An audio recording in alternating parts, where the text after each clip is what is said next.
The attic bedroom of the burrow held the morning light differently in late August. Ginny Weasley sat cross-legged on her narrow bed, watching dust motes dance through the slanted sunbeams, and tried not to cry. Downstairs, her brothers were packing. She could hear the comfortable chaos of it. Fred and George arguing about whose dung bombs were whose, Ron complaining that his robes were too short again, Percy's prissy voice reminding everyone about proper trunk organization. Her mother's footsteps creaked across the kitchen floorboards in that particular hurried rhythm that meant she was trying to do 17 things at once. Ginny pulled her knees up to her chest and stared at the Hogwarts acceptance letter she'd made herself. It wasn't real, of course. She'd used parchment scraps and her best attempt at official-looking handwriting. Miss G. Weasley, the attic bedroom, the burrow, Ottery St. Catchpole, Devon. The words blurred slightly. She blinked hard and set it aside. One more year. Just one more interminable, endless, impossibly long year before she could go too. "Ginny," her mother's voice floated up the stairs. "Come help with breakfast, dear." She uncurled herself and padded down the crooked staircase, past the family ghoul who was having a quiet moment in the attic shadows, past the landing where a stack of battered Quidditch equipment marked Fred and George's room, past Percy's door with its shiny prefect badge, notice, pinned up. The kitchen was gloriously chaotic. Her father sat at the head of the table, the Daily Prophet propped against the marmalade pot, occasionally making interested noises about Muggle electricity regulations. Ron was cramming toast into his mouth with one hand while trying to read a chocolate frog card with the other. The twins were levitating spoons in some kind of complicated aerial battle that their mother was pretending not to notice while she stirred an enormous pot of porridge. "Ginny, love, set out the jam, would you?" Molly said without turning around. She had that tone that meant everything was fine and under control, even though 3 owls were trying to land on the windowsill at once and someone had spilled pumpkin juice across the clean tablecloth. Ginny retrieved the jam jars from the pantry. Blackberry, strawberry, and the slightly suspect marrow jam that no one would eat but her mother kept making anyway. She arranged them carefully on the table, then slipped into her usual seat beside Ron. "Did you see?" Ron whispered, shoving the chocolate frog card under her nose. "Got Morgana. Been trying to get her for ages." Ginny studied the card dutifully. Morgana stared back with dark, dramatic eyes, her medieval robes sweeping around her painted figure. "She's brilliant," Ginny whispered back. "Powerful sorceress, right? Before the Founder's time." "Yeah, but she went dark, didn't she?" Ron said, voice dropping even lower. "Mum doesn't like me collecting the dark wizards, but they're the rarest ones, aren't they?" "Ronald Weasley," their mother said, without turning from the stove, because she had ears like a hearing charm. "You'll collect educational cards about respectable historical figures, or you'll collect nothing at all." Ron shot Ginny a look that said, "See what I mean?" and stuffed the card quickly into his pocket. Breakfast proceeded with the usual Weasley momentum. Too much noise, not enough elbow room, and the particular warmth that came from being packed together like fizzing Whizbees in a box. Ginny ate her porridge and tried to memorize it all. Tomorrow morning would be quieter.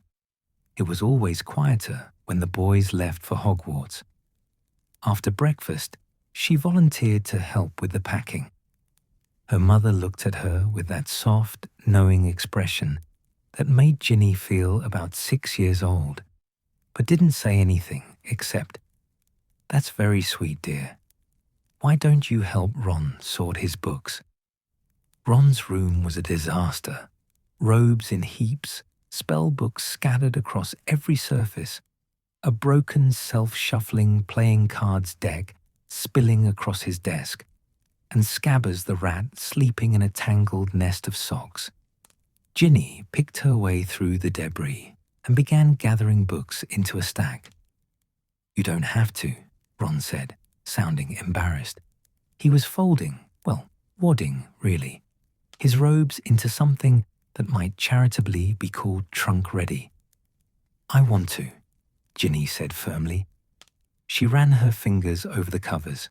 The Standard Book of Spells, Grade 2, by Miranda Goshawk. Break with a Banshee, by Gilderoy Lockhart, which had a moving photograph of Lockhart winking on the cover. The Dark Forces, a guide to self-protection. She opened that one carefully. The pages smelled like old parchment and possibility. Chapter titles caught her eye. The Sneaky Strengths of Boggarts, Recognizing Red Caps and Hinkypunks, Basic Countercurses for the Beginner. Her heart ached with wanting. "What's Hogwarts like?" she asked, not looking up from the book. "Really like, I mean, not just what everyone says." Ron paused in his wadding. He seemed to struggle for words. "It's massive, first off.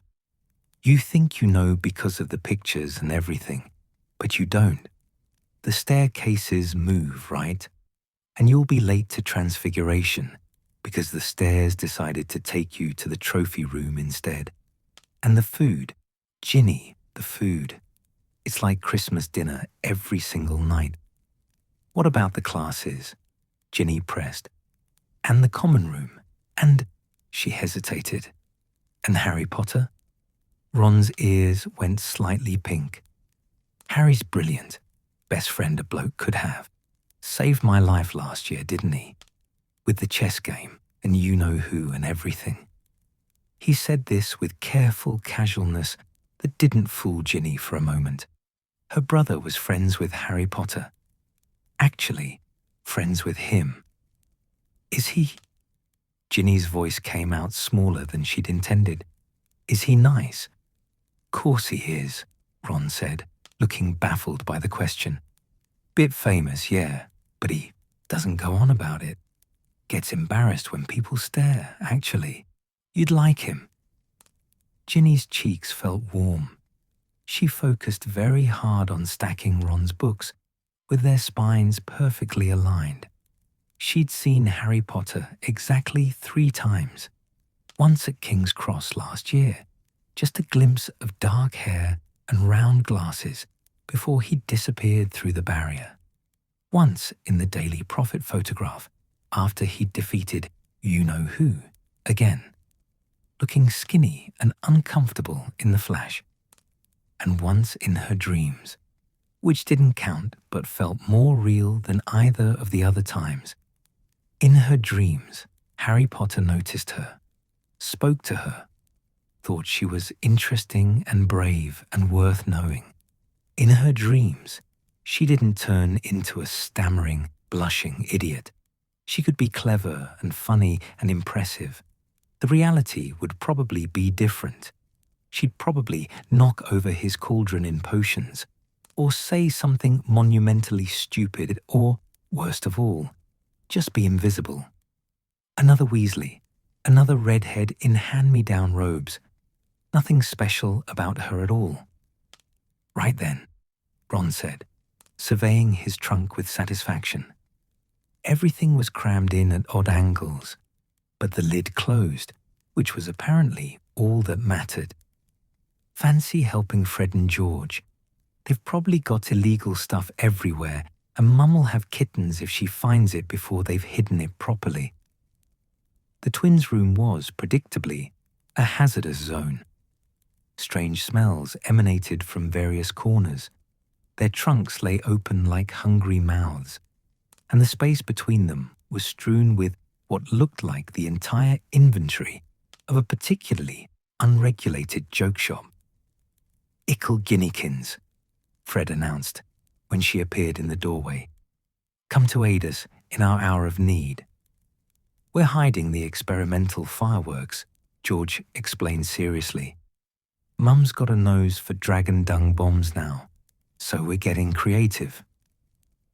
"Double false bottom in the trunk," Fred said, demonstrating by pulling up what looked like the base to reveal another compartment beneath.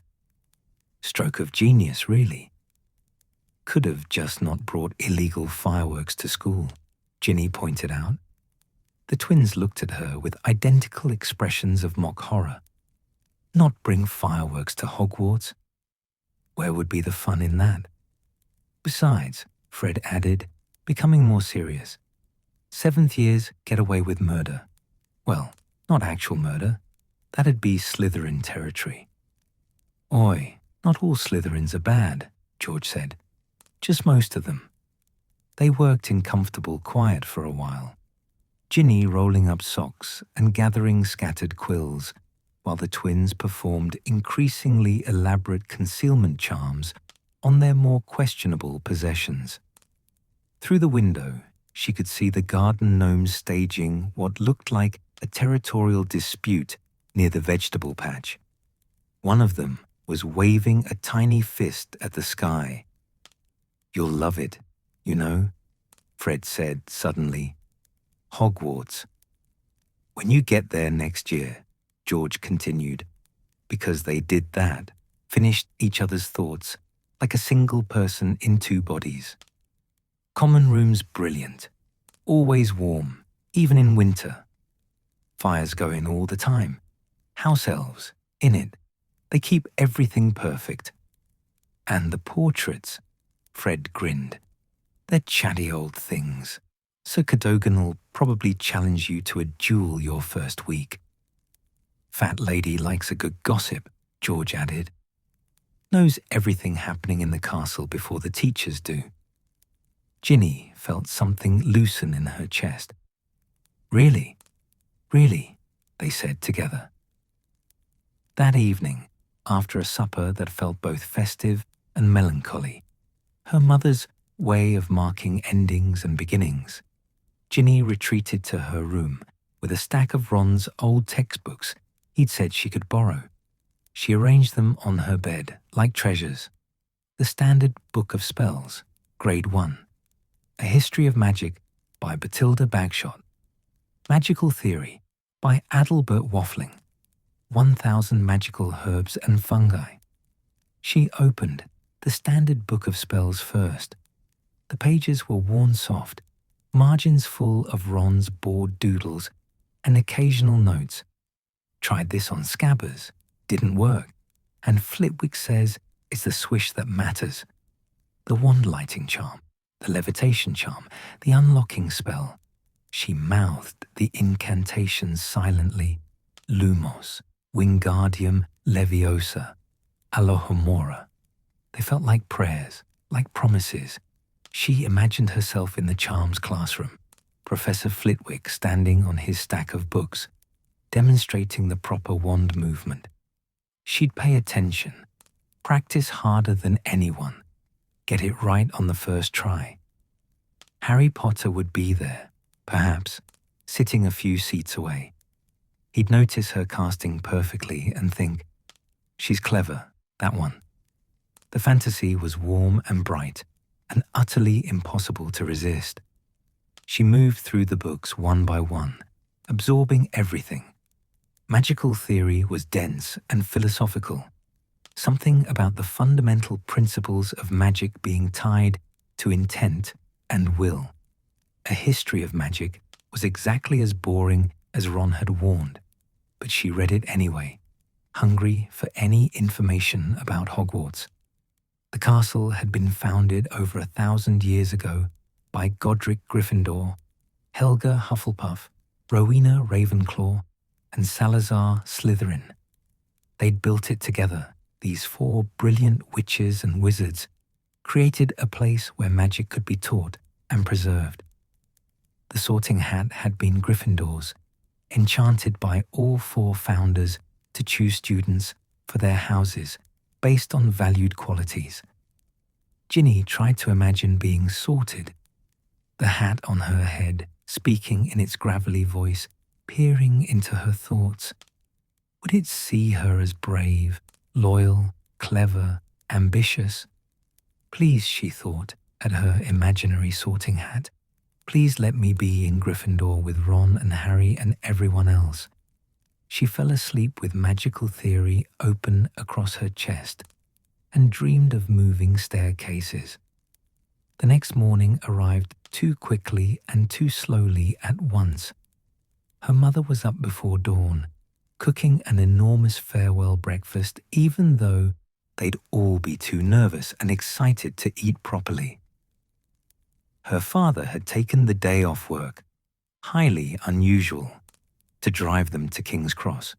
Well, drive in the Ford Anglia that he'd secretly bewitched to fly, though they'd be taking the regular roads today. Ginny helped load the trunks, trying to commit every detail to memory. The way Ron's trunk smelled like rat and peppermint humbugs, the mysterious ticking sound coming from one of the twins' bags, Percy's pristine school owl, Hermes, sitting regally in his cage, the scuff marks on her father's luggage, where he'd repaired it with Spello tape. The drive to London was cramped and chaotic, everyone talking over each other, her mother fretting about whether Percy had enough spare quills, her father happily explaining how traffic lights worked to anyone who'd listen. Ginny pressed her nose against the window and watched the countryside give way to suburbs, give way to city. King's Cross Station was enormous and echoing and full of muggles hurrying past with no idea that platform 9 3/4 existed behind that perfectly ordinary barrier between platforms 9 and 10. Her father went first, pushing his trolley casually through the solid brick. Then her mother with Percy, then the twins together, because of course they did everything together. Ron turned to her before he went through. "Next year, right? You'll be coming through next year." "Next year," Ginny agreed, and her voice only wobbled a little. Then he was gone, swallowed by the barrier, and Ginny stood with her parents in the Muggle station, suddenly feeling very small and very left behind. "Come on, dear," her mother said gently. "Let's go see them off properly." Platform 9 3/4 was gloriously, magnificently magical. The Scarlet Hogwarts Express steamed at the platform, students and parents swarming around it in cheerful chaos. Owls hooted from their cages. A cat wound between trolleys. Someone's trunk had burst open, scattering spellbooks across the platform. Ginny drank it all in desperately. The school robes, the house scarves, the easy confidence of students who belonged to that world. Next year that would be her, pushing through the crowd, loading her trunk, finding a compartment. "There he is," her mother said suddenly warmly. "Harry, dear, over here." And there was Harry Potter, standing with his trolley and a large snowy owl, looking thin and uncertain, and somehow smaller than Ginny had imagined. He had his mother's green eyes, everyone said so, and his father's impossible hair sticking up at the back no matter what. Ron was with him, and Hermione Granger, whose parents stood nearby looking proud and slightly bewildered in their muggle clothes. Ginny's heart stopped. She tried to move, to walk over, to say something clever and interesting.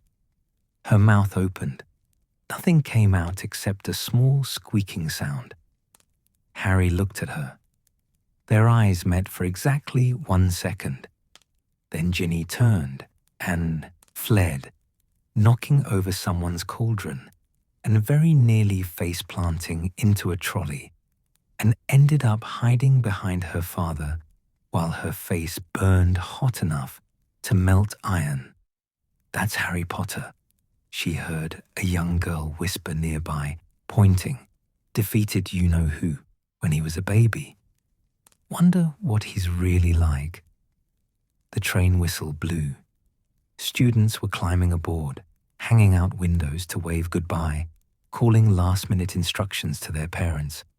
Ron, Fred, George, and Percy all found windows, their faces grinning down. Harry stood with them, looking slightly awkward, like he wasn't quite sure he was allowed to take up the space. The train began to move. Ginny waved frantically, jumping up and down, running alongside the platform as it picked up speed. Bye, write to me. Have a brilliant term. The Hogwarts Express pulled away, carrying her brothers and Harry Potter and everyone who belonged to that magical world. And Ginny stood on the platform breathing hard, still waving even though they couldn't possibly see her anymore. The platform emptied slowly. Parents gathered, abandoned cauldrons and stray school supplies, collected younger siblings, drifted back toward the barrier. Her mother was checking that she had everyone's goodbye letters in her bag. Her father was watching the empty track with a distant, wistful expression. Come along, Ginny, her mother said softly. Time to go home. Home to the burrow, home to the quiet house, home to wait another whole year. That evening, Ginny sat in Ron's room. She felt closer to Hogwarts there somehow, surrounded by his leftover things. She'd brought up her stack of borrowed textbooks and was reading about basic transfiguration theory when she noticed something she'd missed before. A plain black diary wedged between the standard book of spells and 1,000 magical herbs and fungi. She pulled it out carefully.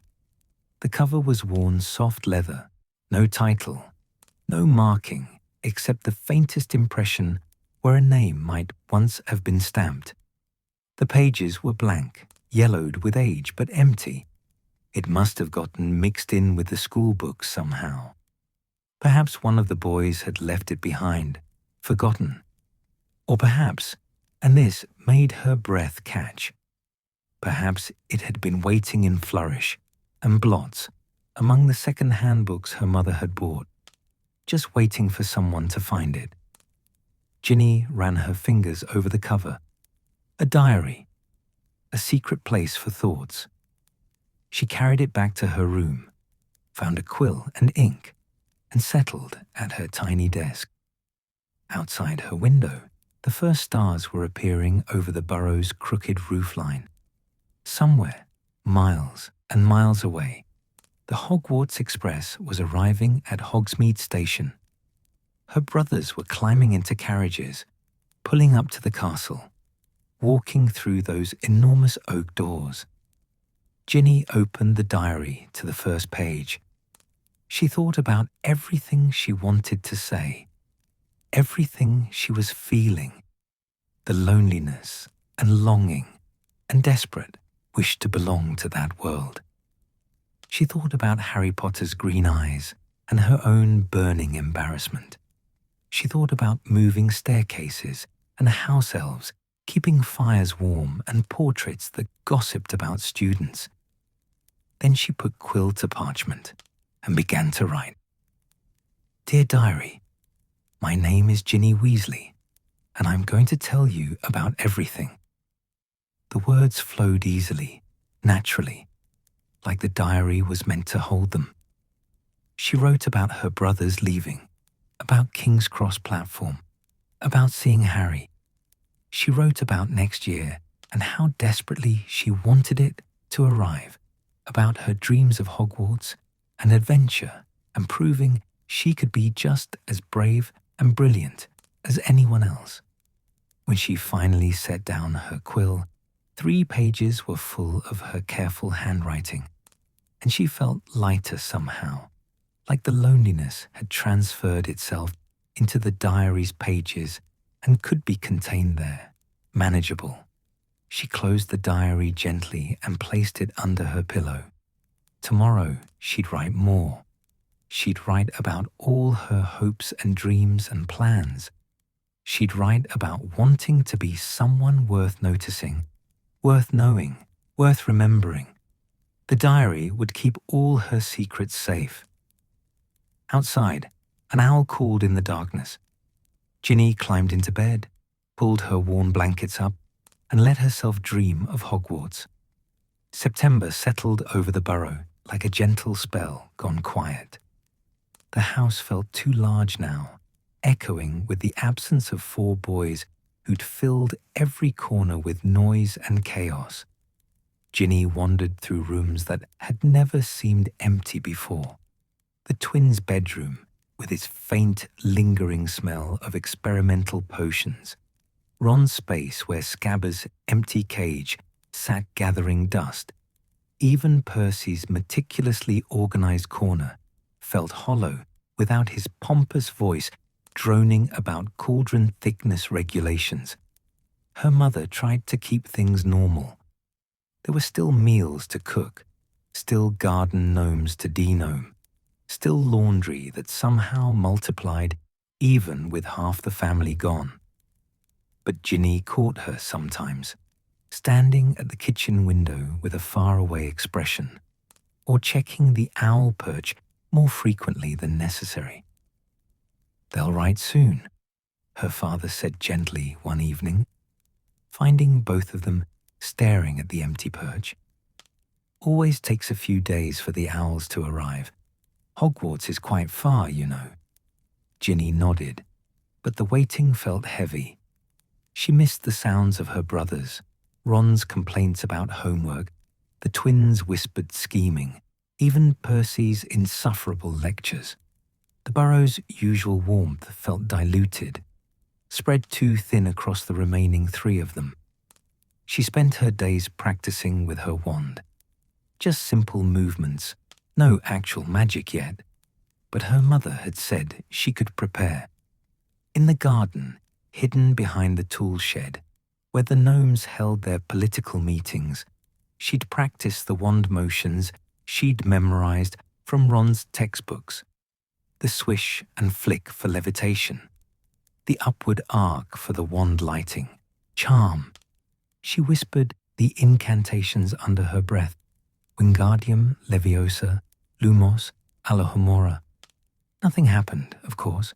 She was still too young, still had another year before Hogwarts, but saying the words made them real somehow, made next September feel closer. In the evenings, after her mother went to bed and her father retreated to his workshop to tinker with muggle plugs, Ginny would climb the stairs to her attic room and pull out the diary. It had become her ritual, her anchor. She'd light her lamp, the old-fashioned oil kind, not magical, because she wasn't allowed to use magic yet, and settle at her desk with the black leather book open before her. The pages still smelled faintly of old parchment and something else, something she couldn't quite name. Not unpleasant, just aged, like it had been waiting a very long time. "Dear Diary," she wrote on the 3rd night. Still no letters from Hogwarts. "Mum says it's normal, but I think she's worried too. She keeps making Ron's favorite biscuits, even though he's not here to eat them. Dad ate 7 at supper and looked guilty about it. I practiced the severing charm motion today. Not the actual spell. I know I'm not supposed to try real magic yet. Just the movement. Wand straight down in a sharp cutting motion. It's harder than it looks. My wrist keeps wobbling. I wonder what Harry Potter is doing right now. Probably something brave and important. Maybe fighting dark wizards, or discovering secret passages, or being brilliant at Quidditch. He probably doesn't remember the stupid girl who squeaked at him on the platform and then ran away like a complete idiot. She paused, chewing the end of her quill. The admission sat there on the page, looking pathetic even to her own eyes. "I wish I was brave," she wrote finally. properly brave, like Gryffindors are supposed to be. Not the kind of person who hides behind her father when the boy she's been dreaming about for a year finally looks at her. Next year, I'll be different. Next year, I'll be someone worth noticing. She set down her quill and stared at the words. They felt true and embarrassing in equal measure. The diary held them without judgment, the pages absorbing her careful handwriting like they'd been waiting specifically for her thoughts. Ginny closed the book gently and tucked it back under her pillow. Through her window, she could see the lights of her father's workshop still glowing. A barn owl called somewhere in the darkness. The burrow creaked and settled around her, familiar and lonely at once. The letters arrived on the 4th day, 3 owls descending in a flurry of feathers and screeching. Her mother nearly dropped her tea in excitement, rushing to untie the parchments while the owls settled on the perch, looking exhausted and superior. Ron's letter was predictably brief.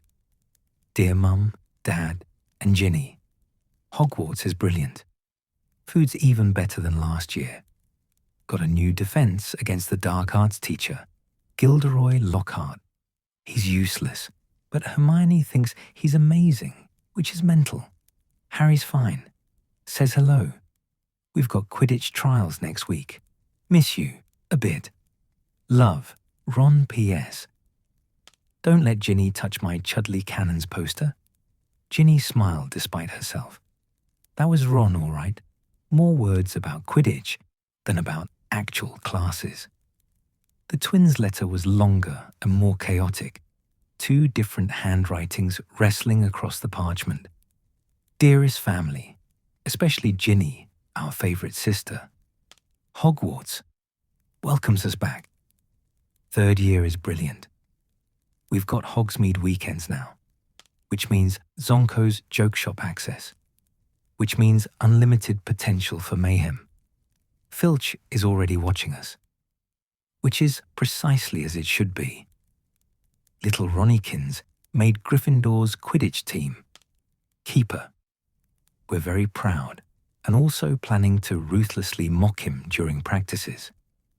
Tell Ginny to keep practicing her wand work.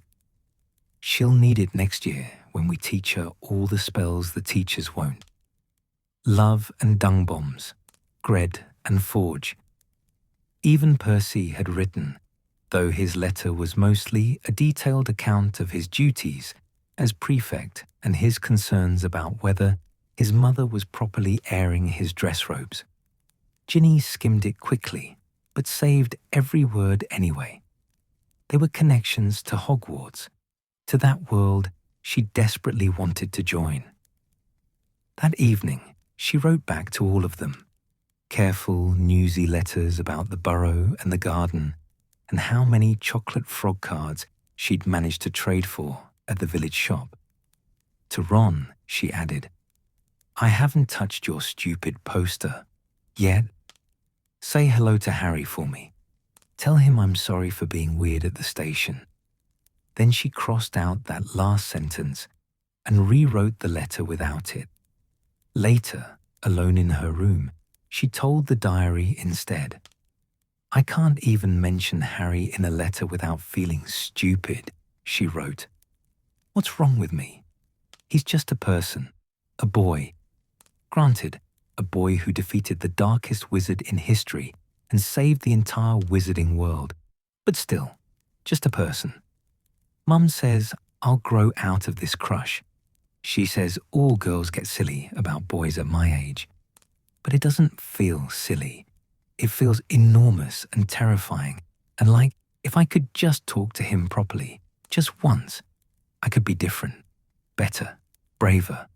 I hate feeling like this, small and tongue-tied and invisible. She was about to close the diary when something made her pause. An odd sensation, like the book was warmer than it should be. She touched the page where her words sat, fresh ink still slightly damp. For just a moment, She could have sworn the words shimmered. Ginny blinked. The page looked normal again, just parchment and ink. She shook her head. Too much time alone, probably. Too much missing her brothers. She was imagining things. She closed the diary and went to bed. October brought rain that drummed against the burrow's crooked roof and turned the garden into a squelching mud pit that the gnomes seemed to love. Ginny spent more time indoors, reading through Ron's textbooks, practicing wand movements, and writing in the diary. She wrote about everything, about helping her mother preserve apples from the garden, about her father's excitement over a particularly interesting rubber duck he'd acquired from a Muggle jumble sale, about missing her brothers so intensely some days that her chest ached, about her dreams of Hogwarts, detailed, elaborate fantasies where she was confident and capable, and Harry Potter smiled at her like she mattered. The diary became her closest companion, more constant than the family owls, more patient than her parents. She could tell it anything without fear of judgment or mockery. It held her secrets, her hopes, her embarrassments, all wrapped safely in its blank pages. "Dear Diary," she wrote, "one rainy afternoon, I've been thinking about what house I'll be in. Everyone assumes Gryffindor, because we're all Gryffindors. Dad, Mum, Bill, Charlie, Percy, the twins, Ron. 7 generations of Weasleys in Gryffindor, according to Percy, who researched it because, of course, he did. But what if I'm not brave enough? What if the hat looks inside my head and sees that I'm scared most of the time? That I hide behind people and run away and can't even speak to the boy I like? What if I'm supposed to be somewhere else? Hufflepuff, maybe. They're loyal, and I'm loyal. Or Ravenclaw. I do like reading, even if I'm not brilliant like Hermione. What if—" She stopped writing. The page felt warm again, that odd sensation she'd noticed before. This time, she watched carefully. The ink shimmered. Then, below her words, new handwriting appeared. Elegant, slanted, nothing like her own careful script. "Hello, Ginny." She dropped her quill. Ink splattered across her desk, dark drops spreading across the wood. Her heart hammered against her ribs. The diary had written back. For a long moment, she just stared. Her hands trembled slightly as she reached for the page, touching the new words carefully. They were real, solid ink, not imagination, not trick of the light. Someone had written back. No, not someone, something. The diary itself. Her first instinct was to run downstairs, show her mother, ask what this meant. But something stopped her. Curiosity, maybe, or the desperate loneliness that had been building for weeks, or simply the wonder of it, real magic responding to her, choosing to speak to her specifically. She picked up her quill with shaking fingers. "Hello," she wrote. "Who are you?" The response came quickly, words forming in that elegant script. "My name is Tom. Tom Riddle. It's lovely to meet you, Ginny. How are you doing this?" she wrote. "Are you a person? A spell? Where are you?" "I'm a memory," the diary wrote back, "preserved in these pages 50 years ago. I attended Hogwarts once, just like your brothers do now. I left an impression of myself here, in this book, so that I might help future students." Ginny's mind raced. A memory. A preserved personality from 50 years ago. She'd heard of magical portraits that held conversations, but a book that wrote back. That was different, extraordinary. "Are you real?" she wrote. "Can you really hear me? As real as a memory can be," Tom wrote, and she could almost hear warmth in the words. "And yes, I can hear you, or read you more accurately. Every word you've written in these pages, I've known. I've been listening, Ginny Weasley. You're quite an interesting person." Her cheeks flushed. Something had been reading her private thoughts. All those embarrassing admissions about Harry, about feeling small and invisible and desperate to be brave. Tom had seen all of it. "You've read everything?" she wrote, mortified. "I have," Tom confirmed. "And I think you're being far too hard on yourself. The things you're worried about, your house, your courage, whether you matter, these are the concerns of someone who cares deeply about being good." "That's admirable, Ginny." She sat back, processing this. A preserved memory thought she was admirable. "Why didn't you write back before?" she asked. "I was waiting," Tom wrote, "until you'd written enough for me to understand you, to know who you are and what you need. A friend, I think. Someone who listens without judgment. Someone who understands what it's like to feel invisible." "You felt invisible?" The idea seemed impossible. Anyone who could create magic like this must have been brilliant, powerful, important. "Very much so," Tom wrote. "I was an orphan at Hogwarts. No family, no money, no grand name to trade on. I had to prove myself entirely through my own merit. It was lonely sometimes, as lonely as the Burrow must feel with your brothers gone." Ginny's throat tightened. Yes, exactly that lonely. "It's stupid," she wrote. "They've only been gone a few weeks. I shouldn't be such a baby about it." "It's not stupid," Tom responded immediately. "Loss is loss, whether temporary or permanent. Your brothers are a huge part of your life. Of course you miss them. And of course you're anxious about next year, about joining them at Hogwarts, about living up to expectations, about whether you'll belong." Relief flooded through her. Someone understood. Finally, someone understood. "Will you tell me about Hogwarts?" she wrote. "What it was really like. Not just the official stuff from History of Magic, but the real things, the secrets." "I would be delighted," Tom wrote, and she imagined she could hear a smile in the words. "Where shall I begin?" They wrote back and forth until her hand cramped and her lamp burned low. Tom told her about Hogwarts 50 years ago. The same castle, but somehow different. Teachers with different names, students long since graduated or gone. He described the way the Great Hall looked during the Halloween feast, floating jack-o'-lanterns casting orange light across the house tables, the way the staircases moved with a kind of cranky personality, especially the one leading to the North Tower that always stuck on Thursdays, the portrait of Sir Cadogan who challenged students to duels and sang drinking songs at inappropriate hours. He made it all vivid and real, more real than Ron's brief letters or even her own imaginings. "The best part," Tom wrote, "isn't the magic itself. It's belonging to something larger, being part of a community that stretches back 1,000 years. Every student who sits in those classrooms, walks those corridors, sleeps in those dormitories, they're all connected. You'll be connected too, Ginny. Next year, you'll be part of that chain."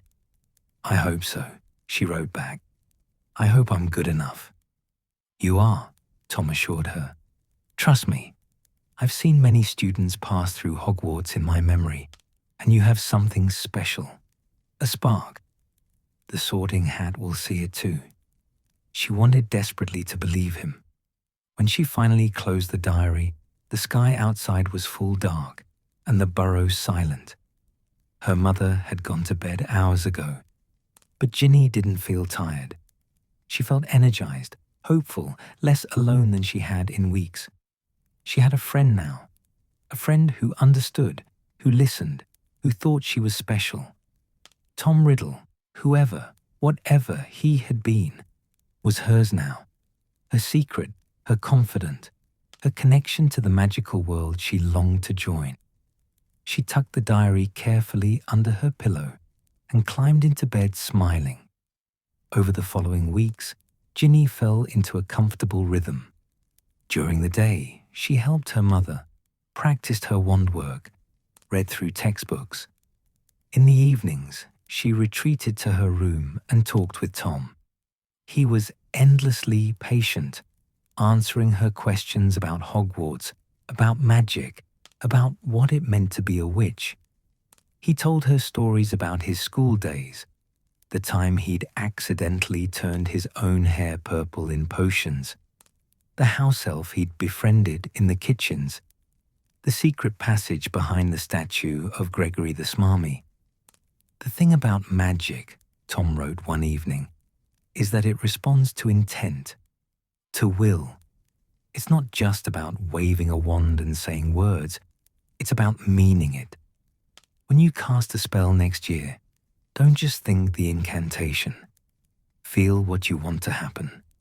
Believe it will work. I'll try, Ginny wrote, though I'm nervous about getting it wrong, making a fool of myself in front of everyone. Everyone makes mistakes learning magic, Tom assured her. I once accidentally set fire to Professor Dippett's desk, trying to practice the Bluebell Flames charm. He was remarkably understanding, considering. The key is to not let fear paralyze you. Courage isn't the absence of fear, Ginny. It's acting despite fear. Is that how you were brave? She asked. When you were at school? There was a pause before Tom answered, longer than usual. I tried to be, he finally wrote. I tried to be worthy of Hogwarts, worthy of the magic inside me. Sometimes I succeeded.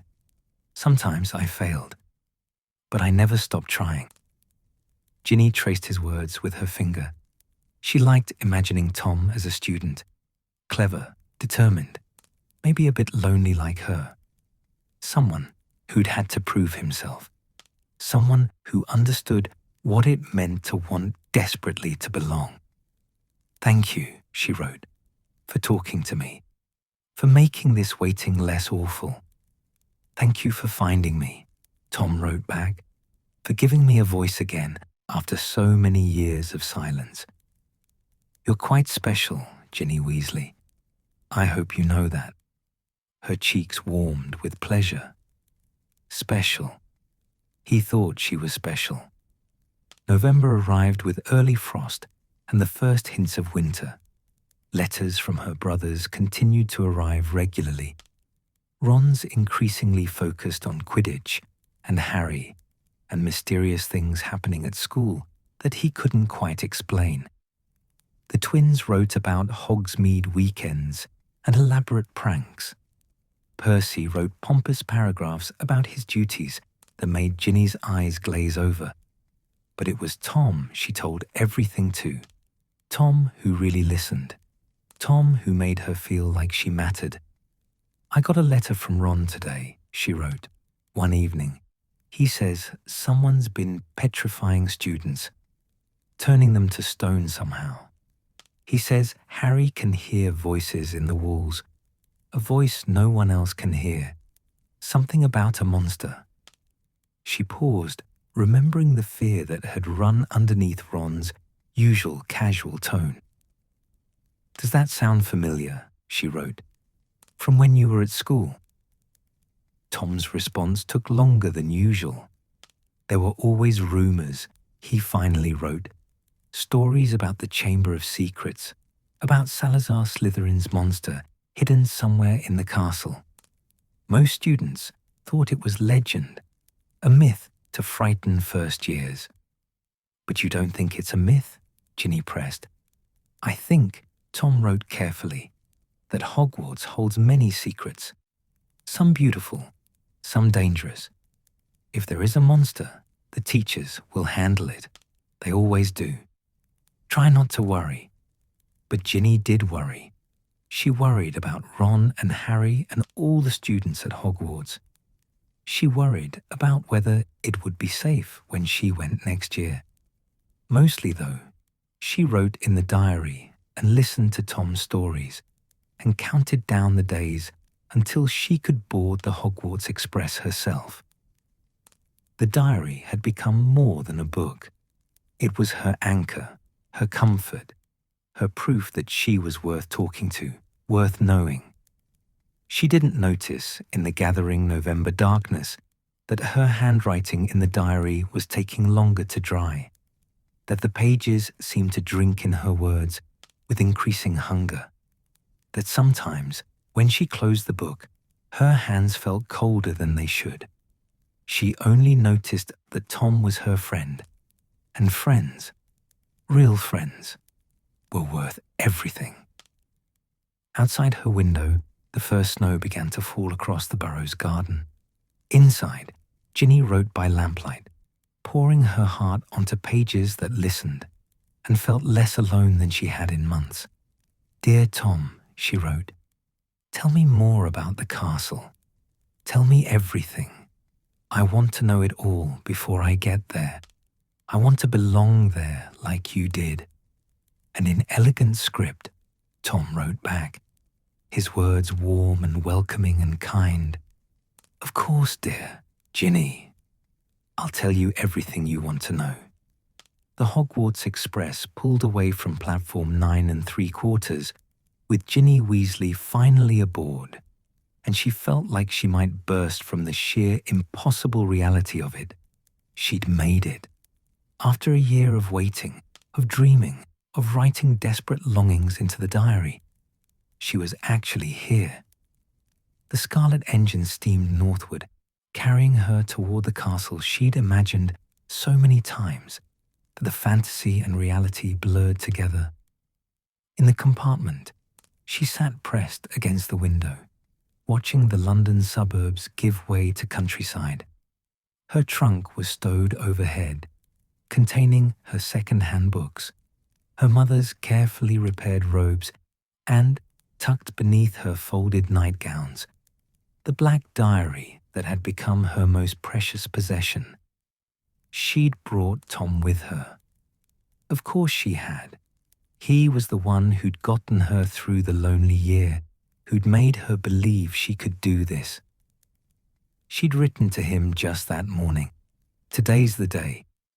I'm terrified and excited, and I feel like I might be sick. What if I'm awful at magic? What if the hat can't find a house for me? What if Harry Potter thinks I'm the same stupid girl who squeaked at him last year?" Tom had written back immediately, his words reassuring as always. "You'll be magnificent, Ginny. The hat will see your courage. And yes, you are brave, whether you believe it or not. As for Harry Potter, he'll see you for who you truly are. Trust yourself. Trust the magic inside you." Now, watching the countryside blur past, Ginny held those words close. Trust herself. Trust the magic. Around her, the compartment filled with chatter. A girl with long dark hair was describing her summer in France. Twin boys were trading chocolate frog cards with fierce concentration. Someone's toad had escaped and was making a break for freedom under the seats. Ginny tried to focus, to join in, but her tongue felt thick and her mind kept drifting. These were her future classmates, people she should be befriending, but the words wouldn't come. She managed a few quiet responses when directly addressed, but mostly she sat and watched and felt increasingly small. "This is ridiculous," she told herself firmly. "You're not that scared little girl from the platform anymore. You're different now, braver." But her hand still trembled slightly when the snack trolley came round and she had to ask for pumpkin pasties. Somewhere forward in the train, Ron and Harry and Hermione were in their own compartment. She'd seen them boarding, Harry looking thin and anxious as always, Ron towering over him now. He'd shot up over the summer. She'd thought about finding them, saying hello properly this time, proving she could be normal and interesting. Instead, she ducked into the first available compartment and hidden behind her trunk while they passed. Coward, she thought, but not cruelly. Tom would understand. Tom always understood. The journey stretched on. The talk in the the compartment turned to houses. Everyone speculating where they'd be sorted, reciting family histories like credentials. The dark-haired girl was certain she'd be Ravenclaw, like her mother. The twins were hoping to stay together, maybe Hufflepuff. A small blonde boy announced that his whole family were Slytherins, and he'd be devastated if the hat put him anywhere else. What about you? The dark-haired girl, Luna? Ginny thought she'd said her name was Luna, turned to Ginny with curious, slightly dreamy eyes. Which house do you want?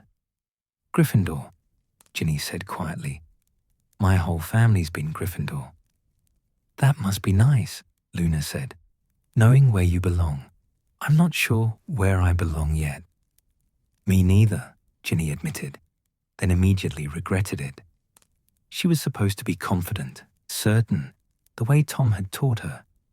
But Luna just smiled, a strange, gentle expression. I think the hat knows, even when we don't. It sees things we can't see in ourselves. By the time the train began to slow, afternoon was fading to evening, and Ginny's stomach was a knot of nerves. She changed into her robes in the cramped bathroom, struggling with the unfamiliar fastenings. The girl in the mirror looked pale and young and terrified. You can do this, she told her reflection. You belong here. The words felt hollow, but she repeated them anyway. Hogsmeade Station was a chaos of students and trunks and owls. Furs years over here. Hagrid's enormous voice boomed across the platform. Ginny followed the crowd of small, nervous first-years, climbing into boats that would carry them across the Black Lake. 4 to a boat. She ended up with Luna, the blonde Slytherin boy, and a girl who looked like she might cry. The boats pushed off from shore, gliding across dark water that reflected the first stars. Then, around a bend in the lake, Hogwarts appeared. Ginny's breath caught. She'd imagined it so many times, heard Tom's descriptions, seen pictures in books. None of it prepared her for the reality.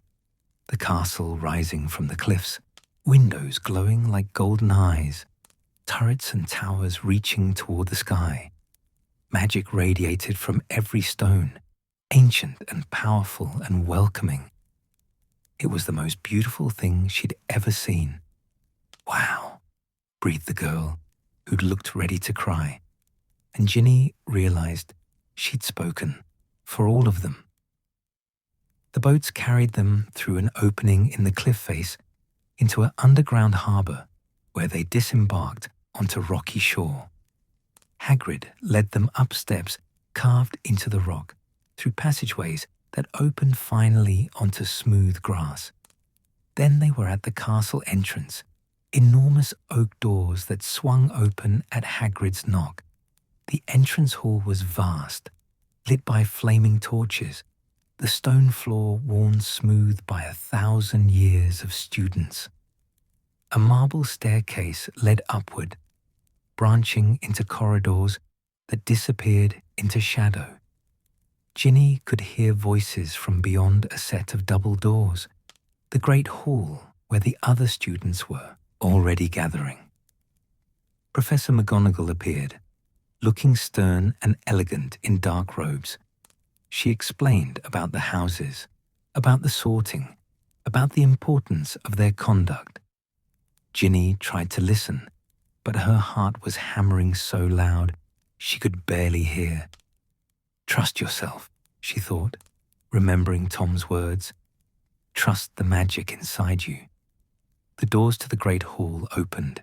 The ceiling showed the night sky, stars visible through what looked like open air but was actually an enchantment. 4 long tables stretched the length of the hall, students in house colors already seated. Floating candles cast warm, golden light. At the far end, on a raised platform, the teachers sat at their own table, and before them, on a 4-legged stool, sat a patched, frayed wizard's hat, the sorting hat.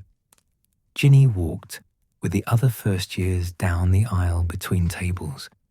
She could feel hundreds of eyes on them. Her legs moved mechanically, 1 foot in front of the other. Don't trip, don't fall, don't do anything stupid. She spotted Ron at the Gryffindor table, giving her an encouraging thumbs up. Fred and George were making faces, trying to make her laugh. Percy looked pompous and proud. And there, 2 seats down from Ron, Harry Potter, with his impossible hair and his mother's green eyes, watching the sorting with polite attention. Ginny looked away quickly, face burning. Professor McGonagall unrolled a long parchment. When I call your name, you will put on the hat and sit on the stool to be sorted. The list began. Abbott Jessica. A nervous girl stumbled forward. The hat dropped over her eyes, and after a moment's consideration, Hufflepuff. The Hufflepuff table erupted in cheers. The sorting continued. Each name called made Ginny's stomach clench tighter. She watched students become Ravenclaws, Slytherins, Gryffindors. The blonde boy from her boat became a Slytherin and looked relieved. Luna, Lovegood, Luna, became a Ravenclaw and drifted toward her new table with that same dreamy expression. Then, Weasley, Ginevra. Her legs almost didn't work. Somehow she made it to the stool. Professor McGonagall lowered the hat onto her head, and it slipped down over her eyes, blocking out the great hall, the watching students, everything. A small voice spoke in her ear, dry, ancient, amused. Another Weasley. My, you're the youngest yet. And what shall we do with you? I see courage, yes, as I've seen in all your family. But there's more here. Ambition, a desire to prove yourself, to be noticed, to matter. Perhaps Slytherin would... No, Ginny thought, desperately. Please, not Slytherin. Gryffindor. I need to be in Gryffindor. Need? The hat murmured. Or want? They're not always the same thing, young Weasley. You have potential for greatness, you know? Real power, if you dare to reach for it. Slytherin could help you there. My family, Ginny thought. My brothers. Ron and Harry and everyone. Please. The hat was quiet for a long moment. Then, loyal to your family, brave enough to ask for what you want. Very well. Better be. Gryffindor. The last word echoed through the hall. Relief crashed over Ginny like water. The Gryffindor table exploded with cheers, her brothers loudest of all. She stumbled toward them, barely seeing where she was going, and collapsed onto the bench between 2 older girls who welcomed her with warm smiles. Brilliant, Ron said, leaning over to punch her shoulder. Knew you'd make it. Ickle Ginnykins, Fred called from down the table. A Gryffindor, just like her favorite brothers. Her only brothers, George added. We're deeply proud. Probably shouldn't be, but we are. Even Percy nodded with approval. And Harry Potter, smiled at her, a quick, genuine smile, before turning back to watch the rest of the sorting. He'd smiled at her.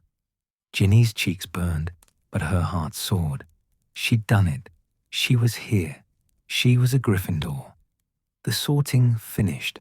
The final first year became a Hufflepuff. Then Professor Dumbledore stood, tall, ancient, his half-moon spectacles catching the candlelight, and spread his arms. Welcome, he said, his voice carrying easily through the hall. Welcome to a new year at Hogwarts. Before we begin our banquet, I would like to say a few words. And here they are. Nitwit, blubber, oddment, tweak, thank you. He sat back down. The hall rang with laughter, confused laughter from the first years, fond laughter from everyone else. And then the feast appeared.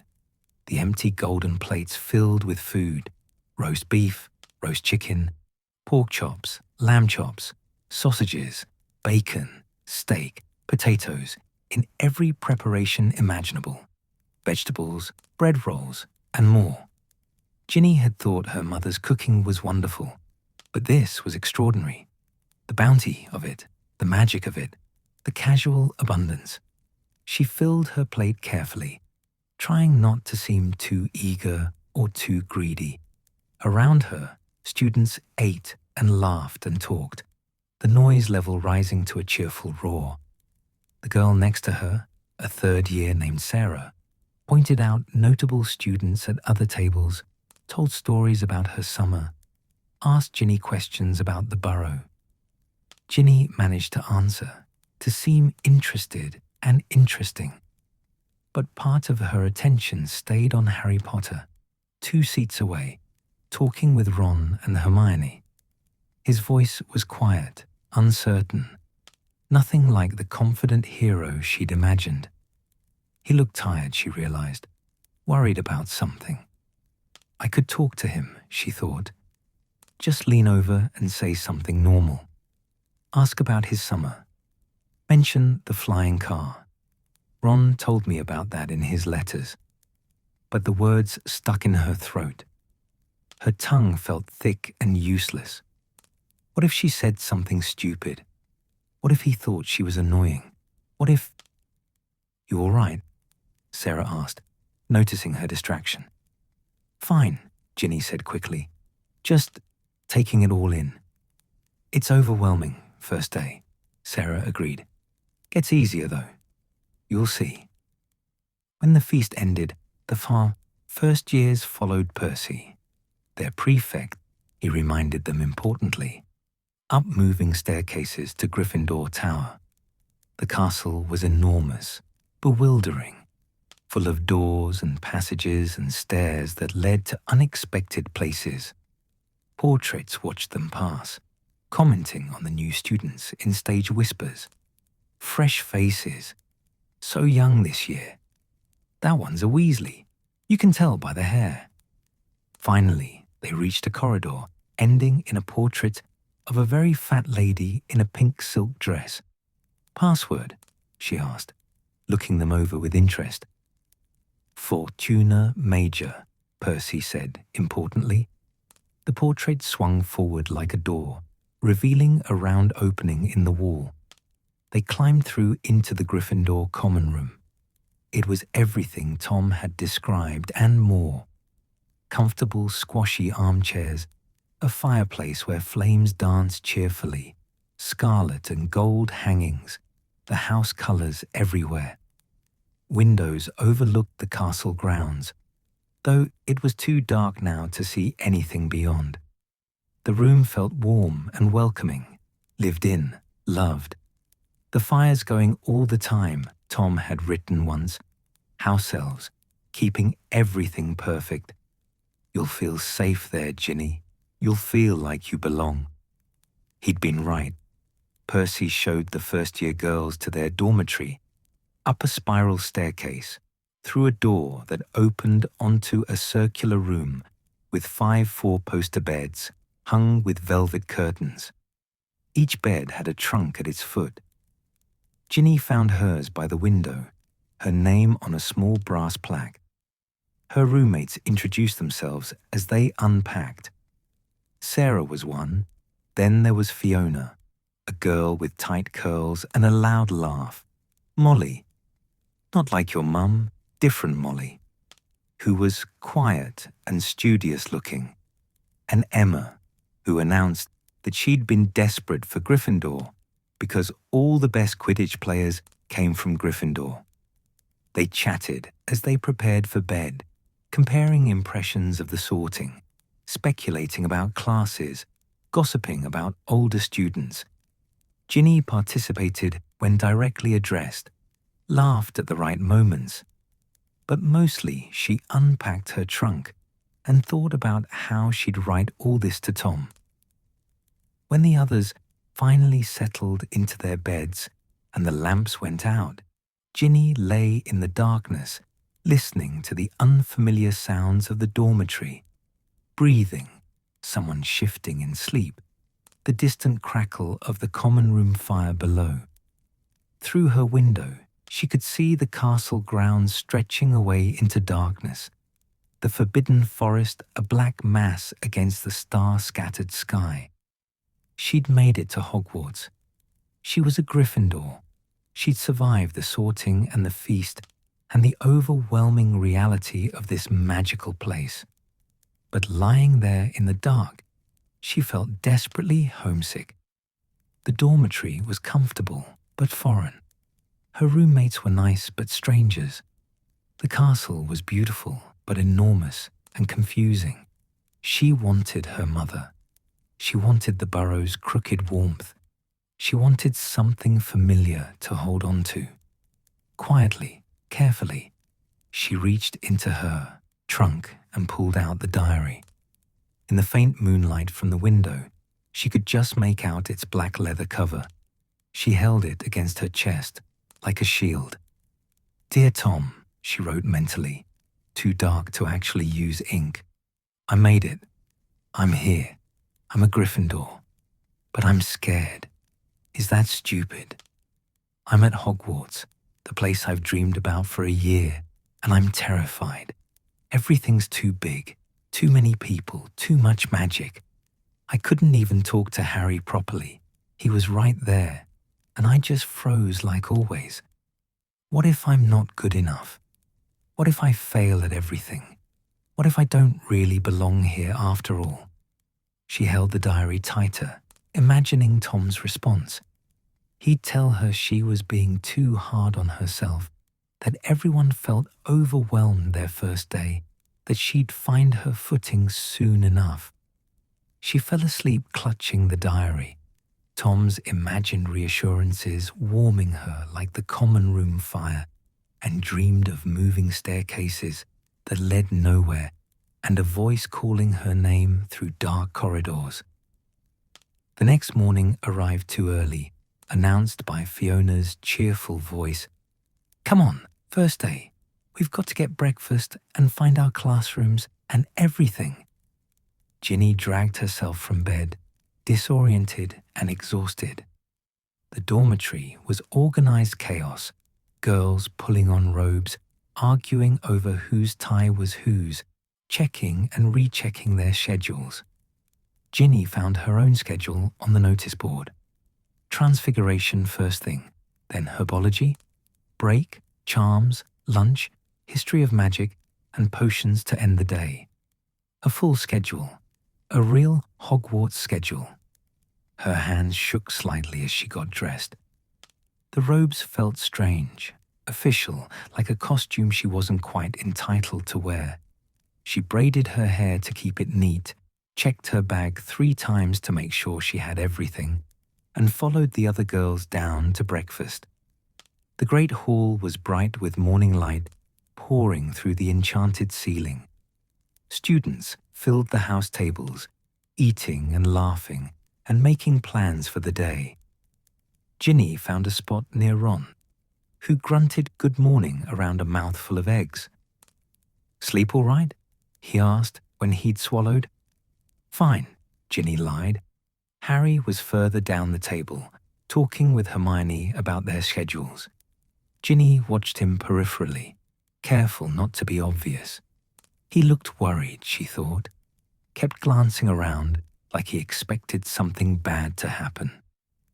"Right," Ron said, consulting his own schedule. "We've got defense against the dark arts first. Should be interesting. Lockhart's completely mental, but at least it's not boring." Ginny ate her porridge mechanically, trying to settle her nervous stomach. First class, first, real magic. What if she was terrible? What if her spells didn't work? What if everyone realized she didn't belong here? Trust yourself, she thought, channeling Tom. Trust the magic inside you. Transfiguration with Professor McGonagall was terrifying. The stern witch who'd led them through the sorting watched with sharp eyes as they attempted to turn matches into needles. Ginny's match stubbornly remained a match despite her best efforts at the spell. Around her, others were having varying success. One boy managed a silver needle. A girl turned hers into something that was half needle, half match, and looked deeply unstable. "Concentration, Miss Weasley," Professor McGonagall said, pausing by her desk. "The wand movement is precise. Again." Ginny tried again. The match quivered but stayed wooden. Her cheeks burned with embarrassment. By the end of class, her match had developed a sharp point, but was still definitely more match than needle. Professor McGonagall assigned homework, an essay on the principles of transformation, and dismissed them. Ginny gathered her things with shaking hands, first class at Hogwarts, and she'd failed. Completely, utterly failed. "Don't worry," Fiona said kindly, seeing her expression. "First day's always rough. Nobody gets it right away." But some people had. That boy with his silver needle had gotten it perfectly. Herbology was better. Professor Sprout was warm and encouraging, and working with plants felt less pressured than wand work. History of magic was exactly as boring as Ron had warned. Professor Binns droning on about goblin rebellions, while students fought to stay awake. Charms was with Professor Flitwick, the tiny wizard standing on his stack of books, teaching them the basic levitation charm. "Swish and flick," he squeaked. "Very good movement. And the pronunciation, Wingardium Leviosa." Ginny practiced the movement carefully, remembering how she'd rehearsed it all summer in the Burrow's garden. Swish and flick. Intent and will. "Wingardium Leviosa," she said clearly, and her feather lifted an inch off the desk. "Excellent, Miss Weasley," Professor Flitwick cried. 5 points to Gryffindor. Pride flooded through her. She'd done it. Real magic, working, responding to her. Maybe she did belong here after all. That night, after dinner and homework and the exhausting social effort of seeming normal around her roommates, Ginny finally had a moment alone. She retreated to her bed, drew the curtains for privacy, lit her wand, Lumos, and it worked, casting warm light, and opened the diary. "Dear Tom," she wrote, and the relief of talking to him was immediate and intense. First day done. It was terrifying and wonderful and awful and amazing all at once. She wrote everything, the sorting, the feast, the dormitory, her classes. She wrote about failing at Transfiguration and succeeding at Charms, about being too scared to talk to Harry, about feeling small and overwhelmed. Tom's response came quickly, his elegant handwriting appearing below her words. "My dear Ginny, you're being far too hard on yourself. One day. You've been at Hogwarts for one day, and you expect to master everything immediately. Even I needed time to learn, and I was considered quite talented. You're doing beautifully. You succeeded at Charms. That's excellent for a first day. Transfiguration is notoriously difficult. Many students struggle with it for weeks before seeing progress. As for Harry Potter, perhaps it's better that you didn't speak with him yet. Better to observe, to understand who he really is, rather than who you've imagined him to be. Take your time. There's no rush." Ginny read his words twice, 3 times. The knot in her chest loosened slightly. "Thank you," she wrote. "I needed to hear that. I needed someone who understands." "Always," Tom wrote back. I'm always here, Ginny, whenever you need me. That's what friends are for. Friends. Yes. Tom was her friend, her real friend, who knew her completely and cared anyway.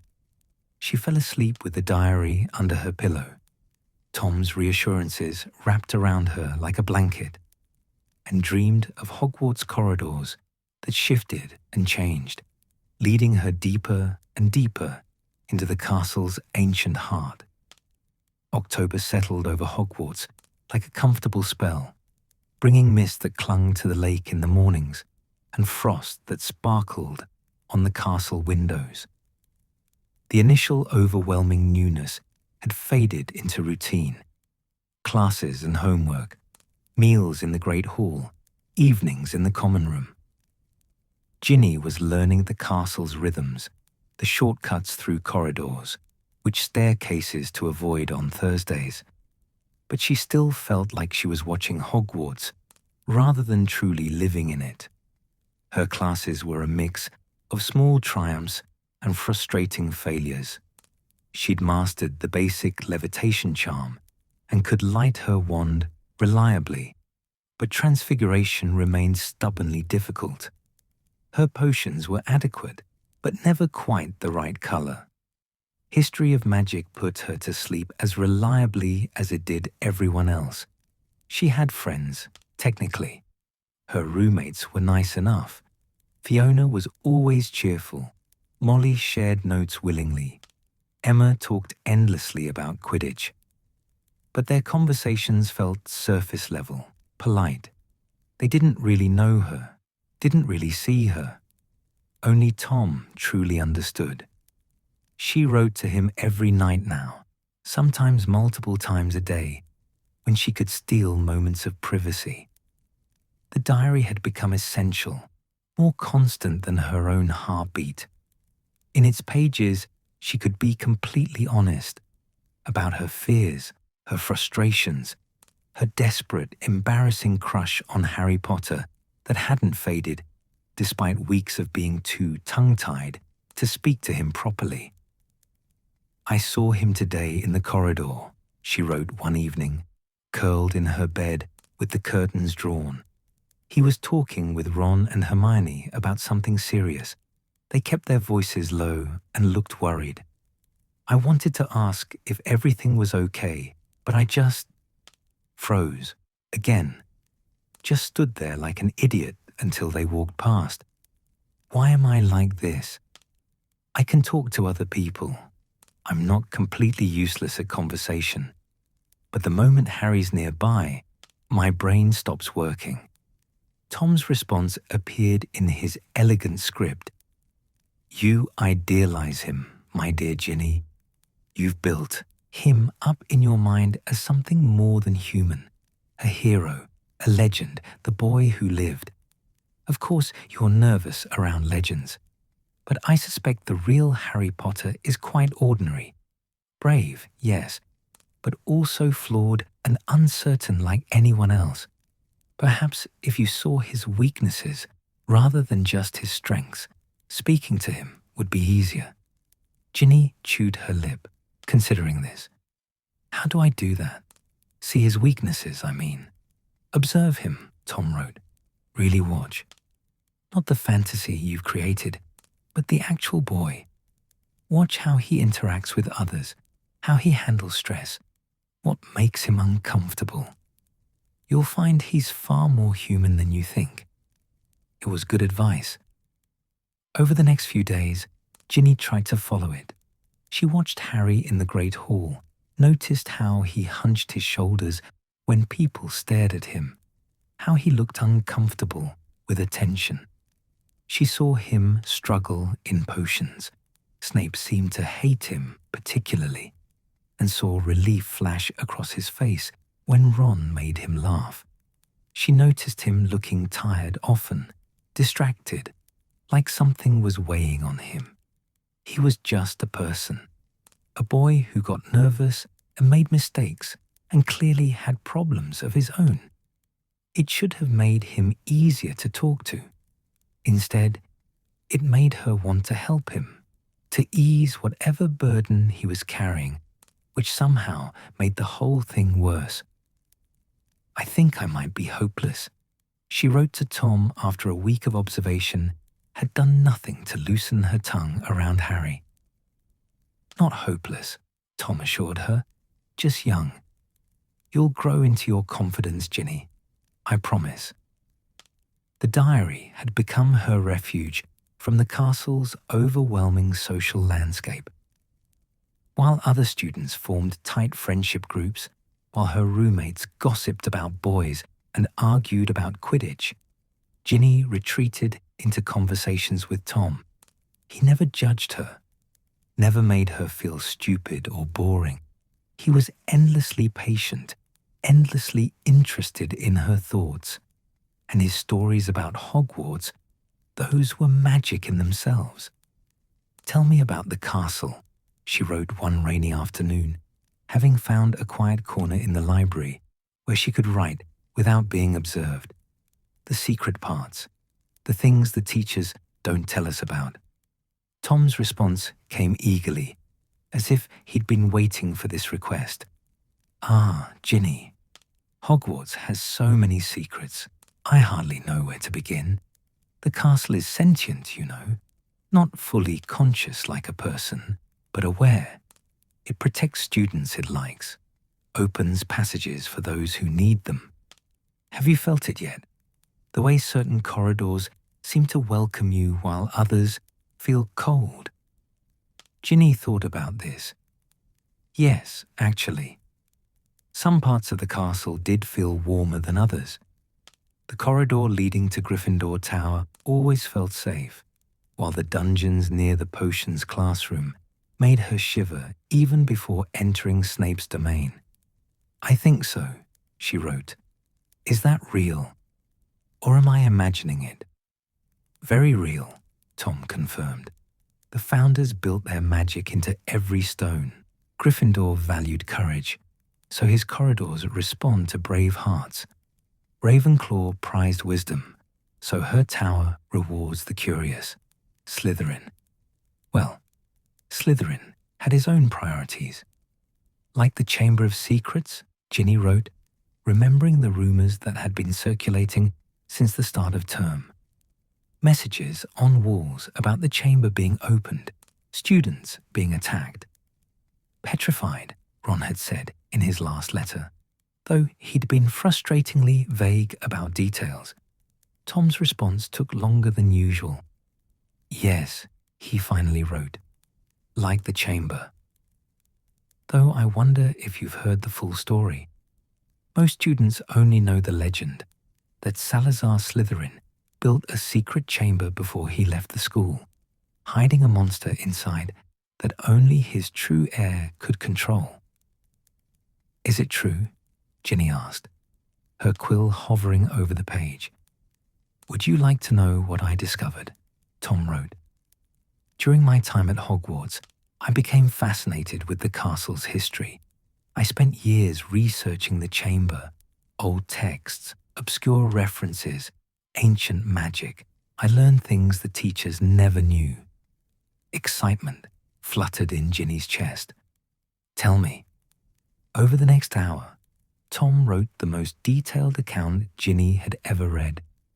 He described his research, how he'd found references to the chamber in books most students never accessed, how he'd interviewed portraits of former headmasters who'd been at Hogwarts centuries ago, how he'd pieced together clues about the chamber's location, the nature of the monster, the magic that sealed it. "The monster is ancient," Tom wrote, "a creature of pure hatred, created to purge the school of those Slytherin considered unworthy. Muggleborns, primarily. It's dormant most of the time, sleeping for decades or centuries. But when the chamber is opened by the heir of Slytherin, the monster wakes." "Has it woken now?" Ginny asked, thinking of the attacks Ron had mentioned. "Perhaps," Tom wrote. "The signs suggested, the petrifications, the warnings on the walls. Someone has opened the chamber, Ginny. Someone with Slytherin's blood, with the power to command the monster. A chill ran down her spine. That's terrifying. It is, Tom agreed, but also fascinating, don't you think? Such powerful magic, preserved for 1,000 years. Say what you will about Slytherin's methods, but his magical ability was extraordinary. Ginny wasn't sure fascinating was the word she'd use, but Tom's enthusiasm was infectious. She found herself asking more questions about the founders, about ancient magic, about Hogwarts' hidden history. Tom answered everything with detailed knowledge that made her textbooks seem superficial by comparison. "How do you know all this?" she wrote finally. "Were you in Ravenclaw? You must have been brilliant." "Slytherin, actually," Tom wrote. And Ginny could almost hear pride in the words. "And yes, I was considered talented. But talent means nothing without dedication, Ginny. I spent my entire school career learning everything I could about magic, about Hogwarts, about power. Knowledge is power, after all." "You were in Slytherin," Ginny wrote slowly.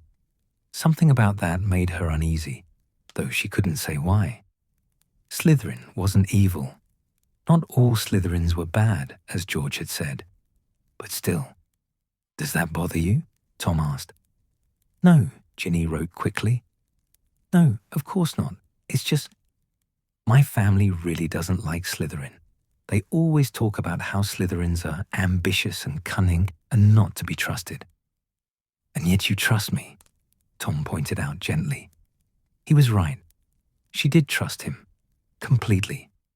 More than she trusted anyone else at Hogwarts. Maybe more than she trusted her own family. "You're different," she wrote. "Perhaps," Tom responded. "Or perhaps your family's prejudices are preventing you from seeing that houses don't define people. Surely you've met Slytherins here who aren't evil. Students who are simply ambitious or clever or resourceful." Ginny thought about the Slytherin first years she'd met in shared classes. There was Marcus, who was brilliant at potions and had helped her fix a mistake in her shrinking solution. And Sophie, who'd lent her notes when she'd missed History of Magic. They seemed normal, nice even. "I suppose you're right," she admitted. "Of course I am," Tom wrote, and she could sense his smile. "Now, shall I tell you about the Room of Requirement? It's one of Hogwarts' best secrets, and very few students know about it. The days grew shorter as October deepened toward November. Lessons became more demanding, essays piling up, spells growing more complex, potions requiring more precision. Ginny worked hard, stayed up late in the common room completing assignments, but she never felt like she was catching up. Other students seemed to manage better.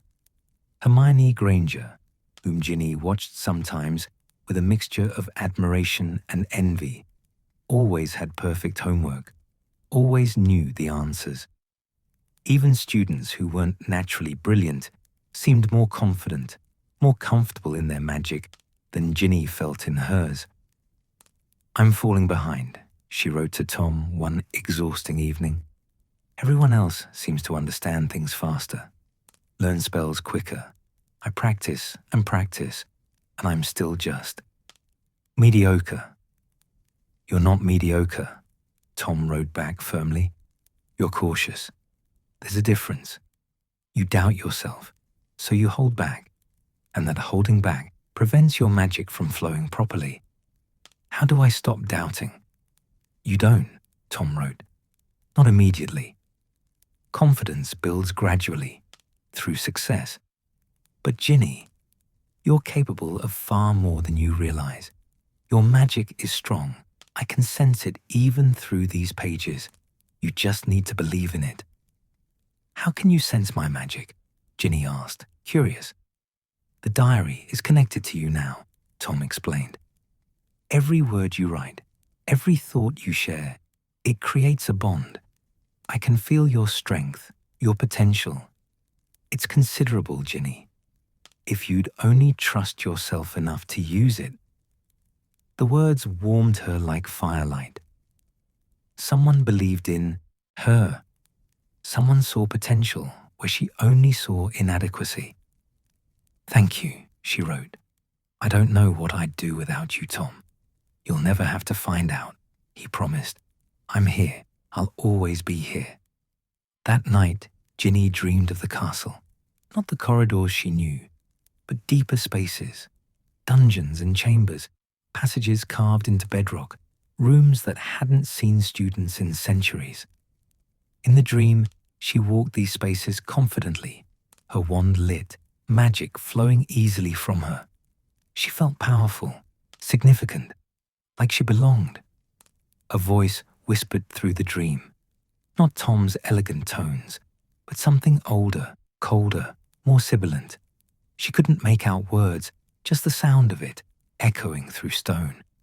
She woke with a start, disoriented. Her roommates slept peacefully in their beds. Through the window, the sky was still dark, hours until dawn. Ginny's head ached dully, and her mouth felt dry. She reached under her pillow for the diary, needing Tom's reassurance. But her hand encountered only her nightgown. Panic spiked. Where was it? She'd had it when she went to sleep, she was certain. There, on the floor beside her bed, fallen from the pillow somehow. Ginny retrieved it quickly, holding it close. Just a dream. Just her imagination running wild with Tom's stories about secret chambers and ancient magic. She put the diary safely in her trunk this time, locked it, and climbed back into bed. But sleep was long in coming, and when it did, the dreams returned. Corridors and whispers and a sensation of walking somewhere her conscious mind couldn't remember. The attacks continued. That much was impossible to ignore, though the details remained frustratingly vague. Students whispered about people being found petrified, frozen like statues, eyes wide with terror. Mrs. Norris, Filch's cat, had been the first. Then Colin Creevey, a first-year Gryffindor who'd hero-worshipped Harry Potter. The teachers tried to maintain normalcy, but tension ran through the castle like an electric current. Curfews were enforced more strictly.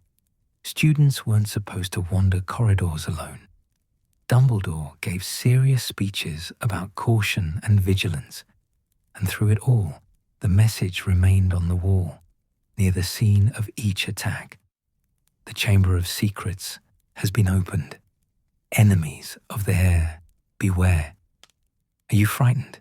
Tom asked, when Ginny wrote about the latest attack. "Yes," Ginny admitted. "Everyone is. We don't know who'll be next. What if it's someone I know? What if it's Ron or—" She stopped before writing Harry's name, but Tom surely knew who she meant.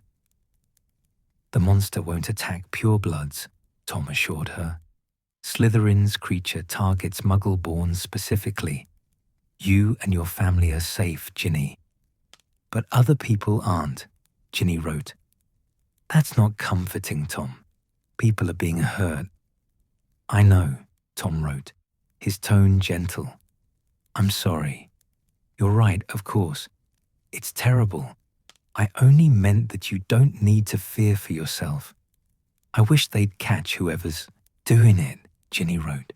"The heir of Slytherin, whoever they are. This needs to stop." "It will," Tom promised. "These things always end eventually. Until then, stay safe. Stay close to your friends. And remember, I'm here if you need to talk." November brought the first snow, transforming the castle grounds into a winter painting. Students threw snowballs between classes, built snowmen that the suits of armor critiqued, and tracked slush through the corridors to Filch's eternal irritation. Ginny watched Harry and Ron have a snowball fight with Hermione, their laughter carrying across the courtyard. She stood with her roommates, but felt separate from them somehow, like she was behind glass. "I'm lonely," she wrote to Tom that evening. "Is that stupid? I'm surrounded by people all the time, dormitory, classes, common room. But I feel alone anyway." "You're not alone," Tom wrote. "You have me. And loneliness isn't stupid, Ginny. It means you're searching for real connection, not just surface friendship. That's admirable. But what if I never find it? Real connection, I mean. What if I'm always on the outside looking in?" "You won't be," Tom assured her. "You're special, Ginny. Truly special. The others just can't see it yet. But they will. I promise you. They will." That night, Ginny had the dream again. Walking through dark corridors, following a voice that whispered in a language she didn't consciously know but somehow understood. Her hand held her wand, lit with cold light. Her feet moved without her conscious direction, carrying her deeper into the castle's hidden heart. In the dream, she felt powerful, purposeful, like she was finally doing something important instead of just existing in Hogwarts' shadow. She woke to find her nightgown damp with sweat and her throat raw, like she'd been speaking in her sleep. The dormitory was quiet, her roommates still sleeping. Through the window, the sky showed the grey of pre-dawn. Ginny got up on shaking legs and went to the bathroom. Her reflection in the mirror looked pale, with dark circles under her eyes. She ran cold water over her wrists, trying to ground herself. Just dreams. Just her imagination processing Tom's stories, the stress of school, the fear running through the castle. But when she returned to her bed, she found her slippers muddy, and she couldn't remember leaving the dormitory at all. "Tom," she wrote the next evening, her handwriting shakier than usual. "Something's wrong. I keep having these dreams about walking through the castle, but I'm not sure, but I think they might not be dreams. I woke up today and my slippers were dirty, like I'd been walking outside, but I don't remember leaving the dormitory." The response took longer than usual. When Tom's handwriting finally appeared, it seemed almost concerned. "Tell me exactly what you remember, Ginny. Every detail, no matter how small." She described the dreams, the corridors, the whispers, the feeling of moving through the castle with purpose, the gaps in her memory, waking up exhausted, sometimes in strange positions, once with her hands cold like she'd been touching stone. "How long has this been happening?" Tom asked. "Weeks, I think. Maybe since the beginning of term. I didn't think much of it at first, just nightmares. But it's getting more frequent, more real." "Ginny," Tom wrote carefully, "has anyone mentioned seeing you in places you don't remember being?" She thought about this. Actually, yes. Fiona had mentioned seeing her in the corridor near Moaning Myrtle's bathroom one evening. But Ginny had no memory of going there, and Emma had asked why she'd been in the library so late when Ginny hadn't been to the library at all that day. "Yes," she wrote slowly. "People have seen me places I don't remember going. Tom, what's happening to me?" "I'm not certain," Tom wrote, which frightened Ginny more than a definitive answer would have. Tom always knew things. "But I think, Ginny, I think the stress of your first term, combined with your homesickness and anxiety, might be causing you to sleepwalk, to have episodes where you're moving through the castle without fully conscious awareness." "Is that dangerous?" Ginny asked. "It could be," Tom admitted, "especially with the attacks happening. You could wander somewhere unsafe without meaning to. Ginny, you need to be careful. Perhaps tell a teacher." "No," Ginny wrote quickly. "They'd send me home, or to the hospital wing. or think I'm involved with the attack somehow. Tom, I can't tell anyone. Please. All right, Tom wrote soothingly. All right, don't panic. We'll figure this out together. But Ginny, I need you to promise me something. If the episodes get worse, if you find yourself in danger, you'll get help. Promise me. I promise, Ginny wrote. But even as she wrote it, even as Tom's reassuring words flowed across the page, part of her wondered if the promise was a lie. Because the truth she was afraid to write even to Tom, was that the gaps in her memory were growing longer. That sometimes she'd lose hours without knowing where they'd gone. That her head ached more frequently and her hands sometimes trembled. And when she looked in mirrors, she didn't always recognize the girl staring back. Something was wrong, deeply, terribly wrong. But Tom was helping her. Tom understood. As long as she had Tom, she'd be all right. She had to believe that. Outside her window, snow fell across Hogwarts in silent curtains, covering the castle grounds in pristine white, hiding everything beneath a blanket of cold innocence. December arrived with a cold that settled into Hogwarts' bones. The castle's usual warmth couldn't quite penetrate the chill that seemed to follow Ginny through corridors and classrooms. Or perhaps the cold was inside her. She couldn't tell anymore. The gaps in her memory had become chasms. She'd lose entire afternoons now. Morning would find her in Transfiguration, struggling through Professor McGonagall's lecture on switching spells, and then suddenly it would be evening and she'd be in the common room with no recollection of the hours between. Her homework would be completed in handwriting that looked like hers but felt foreign.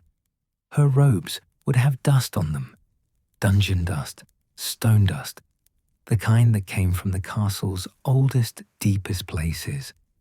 Her roommates had stopped trying to include her in their conversations. She'd catch them exchanging glances when they thought she wasn't looking. Concerned glances, worried glances, sometimes frightened ones. "You all right, Ginny?" Fiona had asked one morning, finding her staring blankly at her breakfast plate.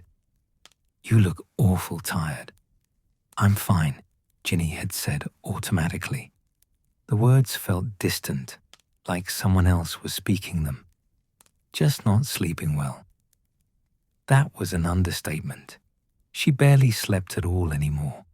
And when she did, the dreams were so vivid, they felt more real than waking. In the dreams, she walked the castle's hidden passages with sure feet and steady purpose. She heard the voice, that cold, sibilant voice, speaking words she couldn't remember upon waking, but that resonated in her bones. She felt powerful in the dreams, significant, like she was finally doing something that mattered. Waking was like drowning. The only constant was Tom. Every night, or what passed for night, in the fractured timeline of her days, she wrote to him. The diary had become her lifeline, the one thing that felt solid when everything else seemed to be dissolving. "I can't remember Tuesday," she wrote one evening, her handwriting shaky. "Not any of it. I remember waking up. Then it's just nothing until dinner. Tom, I'm scared. What's happening to me?" Tom's response came quickly, his elegant script appearing across the page. "My dear Ginny, you're exhausted. The stress of your first term, the attacks in the castle, your anxiety about fitting in. It's overwhelming you. Your mind is protecting itself by shutting down, creating these blank spaces where you can't be hurt by the pressure. But I'm losing time," Ginny wrote desperately. "Hours and hours just gone. That's not normal. That can't be normal. It's not uncommon in cases of extreme stress," Tom assured her. "I've read about it. Dissociative episodes, they're called. Your conscious mind retreats, and you act on autopilot. It's temporary, Ginny. Once you get through this difficult period, once you've adapted to Hogwarts fully, it will stop. What if it doesn't stop? Ginny wrote, tears blurring her vision. What if I just keep disappearing until there's nothing left? That won't happen, Tom wrote firmly. I won't let it happen. Ginny, listen to me. You need to rest. Really rest. Stop pushing yourself so hard in classes. Stop trying to be perfect. Just breathe. Can you do that for me? I'll try, Ginny wrote, though she didn't know how to stop pushing when she was barely keeping her head above water as it was. Good girl, Tom wrote, and the praise warmed something inside her. Now, tell me about your day.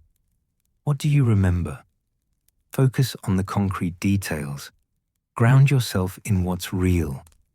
So Ginny wrote about the parts she could remember. Charms class, where they'd practiced the softening charm.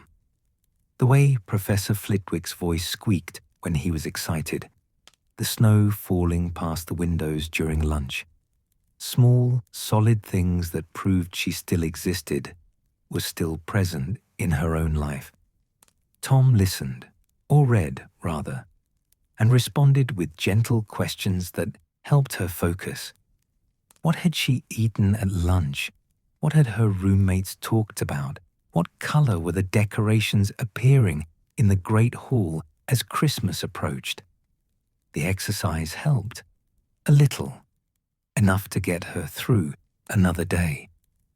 But the next morning, she woke to find her nightgown on backwards, and her hands aching like she'd been gripping something too tightly for too long. Her wand, perhaps. It lay beside her pillow, though she always kept it in her trunk. In potions that day, she nearly added powdered moonstone to her sleeping draught before the proper moment, which would have caused a minor explosion. Professor Snape caught her wrist just in time, his grip painful and his expression contemptuous. 5 points from Gryffindor for Miss Weasley's inattention, he said coldly. Brew this incorrectly in your final exam, and you'll be fortunate to avoid St. Mungo's, let alone failing marks. The Slytherins snickered. Ginny's cheeks burned, but distantly, like the embarrassment was happening to someone else. After class, Ron caught up with her in the corridor. Ginny, are you okay? You've been acting really weird lately. I'm fine, she said automatically. You don't look fine. You look... Ron struggled for words. Ill. Have you been to the hospital wing? I'm fine, she repeated, pulling her arm from his grip. Just tired. Leave me alone, Ron. She walked away before he could respond, before she could see the hurt and worry on his face. She couldn't handle his concern right now, couldn't handle anyone's concern. It made her feel more fragile, like their worry might crack her completely apart. Ron tried to talk to me today, she wrote to Tom that night. He thinks something's wrong. He wanted me to go to the hospital wing. Did you tell him anything? Tom asked quickly. No, I told him I was fine. But Tom, what if he tells Mum? What if they send me home? They won't, Tom assured her. You're managing, Ginny. You're getting through this. Soon it will be Christmas holidays, and you can rest properly at home. Just hold on a little longer. Christmas. Right. The holidays were approaching. Students planning to go home or stay at the castle. Excitement building about the break from classes. Ginny had meant to go home to the Burrow. She'd been homesick for months, desperately missing her family.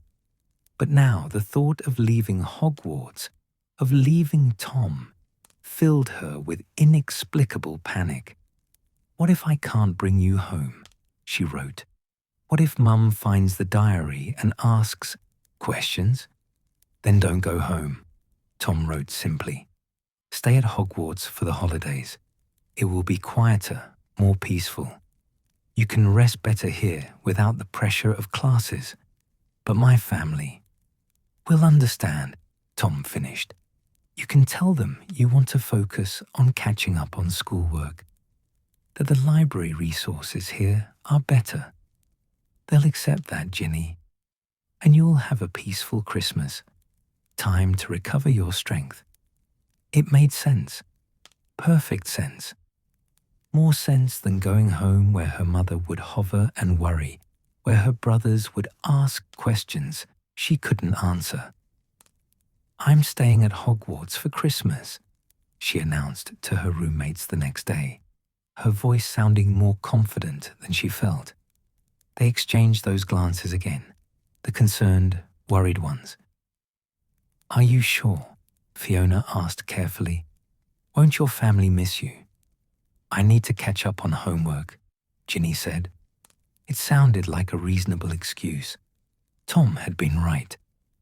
The library will be quieter with everyone gone. They didn't push, but Ginny caught Fiona whispering to Molly later, saw their worried faces turn toward her. She ignored them. They didn't understand. They couldn't understand. Only Tom understood. The castle thinned out as Christmas approached.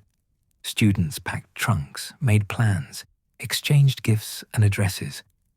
The great hall sprouted enormous Christmas trees, decorated with golden baubles and enchanted icicles. Holly and mistletoe appeared in doorways. Suits of armor sang carols in grinding metallic voices. Ginny watched it all from a distance, like she was viewing Hogwarts through frosted glass. On the last day before holidays, she helped Ron pack his trunk. He was going home to the Burrow. Everyone was except Percy, who was staying to help organize some prefect thing, and Harry, who never went home to his awful Muggle relatives, if he could avoid it. You could still come, Ron said, folding his robes badly. Mum would love to see you. She's worried, you know. Your letters haven't sounded like you lately. I'm fine, Ginny said. The phrase had become automatic, meaningless. I just need some quiet time to study. Ron looked at her for a long moment, his expression more serious than she usually saw it. Ginny, if something's wrong, if someone's bothering you, or you're having trouble with classes or anything, you can tell me. I'm your brother. I'm supposed to help. Something in his voice cracked through the fog that had settled over her thoughts. For just a moment, she saw him clearly. Her brother, who'd always looked out for her in his awkward, embarrassed way, who'd shared his chocolate frogs and let her borrow his books and tried to make her laugh when she was sad. I know, she said softly. Thank you, Ron. But really, I'm all right. The lie tasted bitter, but she told it anyway. The Hogwarts Express left the next morning, taking most of the student body with it. Ginny stood at her dormitory window, watching the scarlet engine disappear around the bend, taking her family away, taking her chance at normality away. The castle felt cavernous and empty with so few students remaining. Meals in the Great Hall were served at a single table. Maybe 20 students, total, scattered across the house divisions. Harry and Hermione sat together, having stayed when Ron left. A handful of other students Ginny didn't know well. Percy, looking important and self-satisfied. Ginny ate mechanically, tasting nothing. Her reflection in her water goblet looked wrong, too pale, too thin, with shadows under her eyes that made her look haunted. The castle is so quiet now, she wrote to Tom that evening. I thought I wanted peace, but this feels wrong, too empty, like the castle itself is holding its breath. You're just not used to it yet, Tom wrote back. Give it time. Enjoy the solitude. You can explore now. Go places that are too crowded during term time.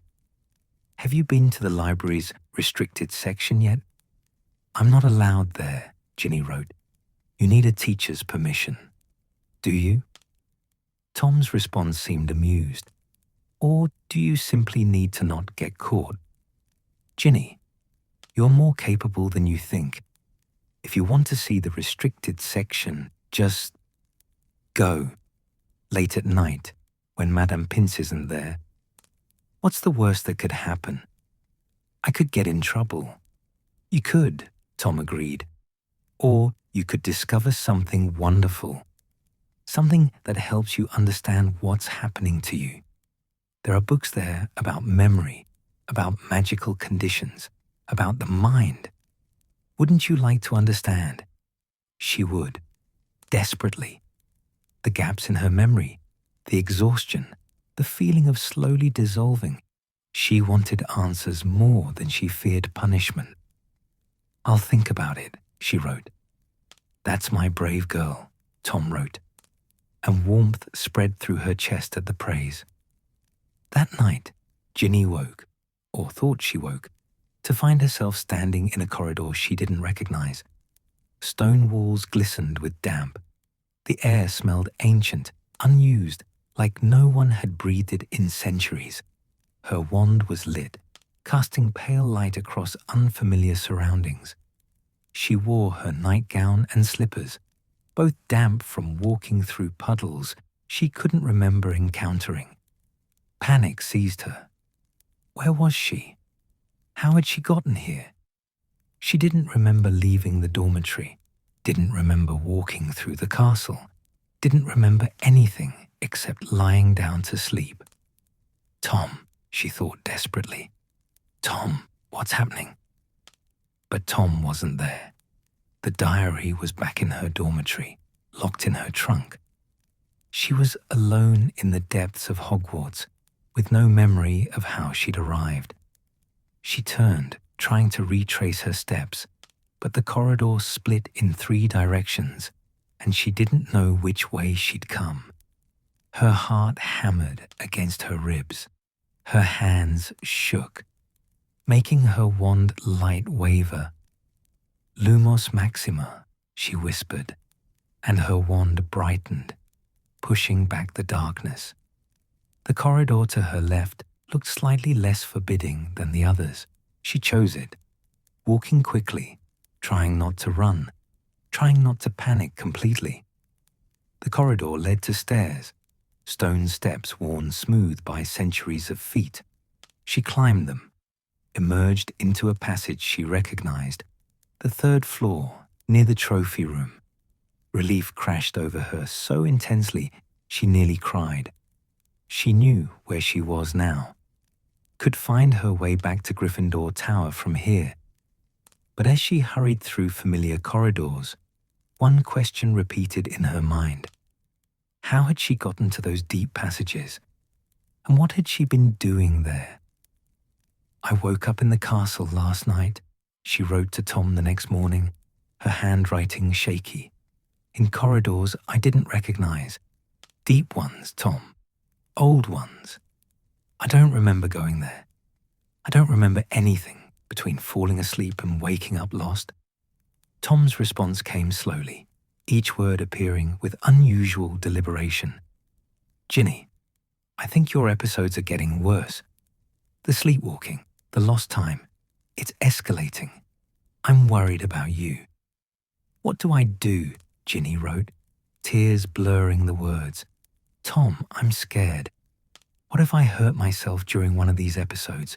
What if I fall downstairs or wander outside in the cold or... That won't happen, Tom wrote firmly. I won't let it happen. Ginny, I think I can help you. There's a technique, a magical technique, that might stabilize your mind, stop these episodes. But it requires trust, complete trust. Do you trust me? Yes, Ginny wrote immediately. Of course I trust you. Then let me help you, Tom wrote. Tonight, when you go to sleep, hold the diary close. Keep it with you. Let me into your dreams, Ginny. Let me see what you're experiencing. Together, we can stop this. How do I let you into my dreams? Ginny asked. Just hold the diary, Tom explained. And before you sleep, write to me. Tell me you're ready. Tell me you trust me to help. The rest will happen naturally. Our connection through these pages is strong enough now. I can reach deeper, can see what you see, can help guide you back to yourself. It sounded too good to be true. But Ginny was desperate, drowning, and Tom was the only anchor she had. Okay, she wrote. Tonight. I'll try tonight. The day passed in a fog. Ginny went through the motions. Breakfast, attempting to read in the library, lunch, a walk around the snow-covered grounds that left her fingers numb and her thoughts no clearer. Harry and Hermione were in the library when she was there, huddled together over some book, speaking in urgent whispers. They looked up when she passed, offered polite smiles, but didn't invite her to join them. Why would they? She was nobody, just Ron's little sister, barely visible, fading more every day. That night, Ginny prepared carefully. She retrieved the diary from her trunk, held it against her chest like a talisman. The leather was warm under her fingers, warmer than it should be, but comforting. She climbed into bed, drew her curtains for privacy, and opened the diary to a fresh page. Tom, she wrote, I'm ready. I trust you. Please help me.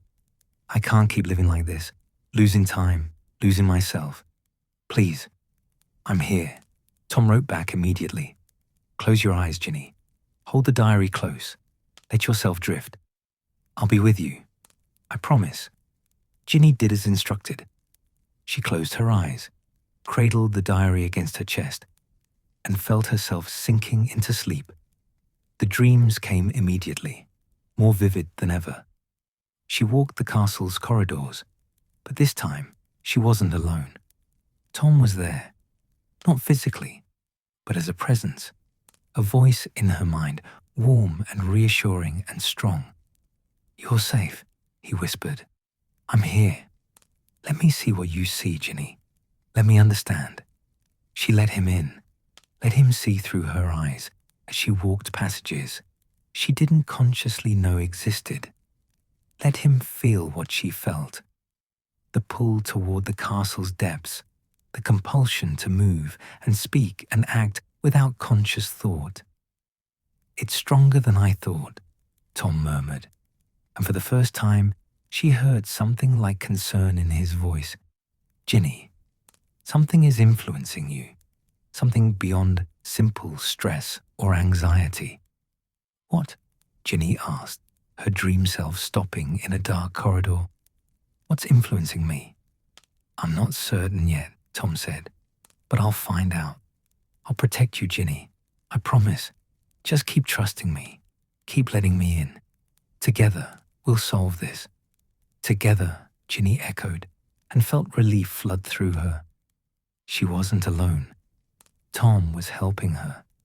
Everything would be all right. She woke the next morning to find she'd slept through breakfast. Her roommates' beds were empty. They must have gone down already. The diary lay beside her pillow, open to a page filled with writing in Tom's elegant script, though she couldn't remember writing anything after her initial request for help. She leaned closer to read the words, but they swam before her eyes, refusing to form coherent sentences. Her head ached dully, and when she tried to sit up, dizziness swept over her. Her nightgown was damp again, her feet were dirty, and when she looked in the small mirror beside her bed, she barely recognized herself, pale as parchment, eyes too large in a too thin face, hair lank and lifeless. She looked like she was disappearing. But Tom is helping, she thought firmly. He's figuring out what's wrong. Soon everything will be better. She had to believe that. Outside her window, snow fell steadily across Hogwarts, covering the grounds in layers of white, burying everything beneath cold silence. And in the diary, on pages Ginny didn't remember writing, Tom's handwriting spread like a stain, consuming more and more of the empty parchment, drinking in her words, her thoughts, her very self, one page at a time. January brought a cold so deep that ice formed on the inside of the castle windows. Ginny traced her fingers through the frost patterns one morning, watching them melt under her touch, and couldn't remember what warmth felt like. The other students had returned from Christmas holidays, the castle refilling with noise and life and the comfortable chaos of term time. Ron came back with a new jumper from their mother, cheerful and sunburned from helping their father with some project in the shed. He'd hugged Ginny, told her she looked terrible, and tried to get her to eat more at meals. She smiled and nodded and said all the right things, but it was like performing a play. The real Ginny, whoever that was, felt very far away. "I don't know who I am anymore," she wrote to Tom one night. Her handwriting had changed, she noticed distantly. Smaller now, shakier, like she was afraid to take up space even on the page. "When I look in mirrors, I see a stranger. When people talk to me, I hear myself responding, but I don't know what I'm saying. Tom, am I going mad?" Tom's response came immediately, his elegant script flowing across the page. "You're not going mad, dear Ginny. You're transforming, becoming stronger, more powerful than you ever imagined. The weakness you feel is temporary, just your old self burning away to make room for who you're meant to be." "I don't want to transform," Ginny wrote, tears blotting the ink. "I want to be myself again. I want to remember entire days. I want to stop waking up in strange places with no memory of how I got there." "But Ginny," Tom wrote, his words somehow gentle and insistent at once, "your old self was miserable, scared and anxious and invisible.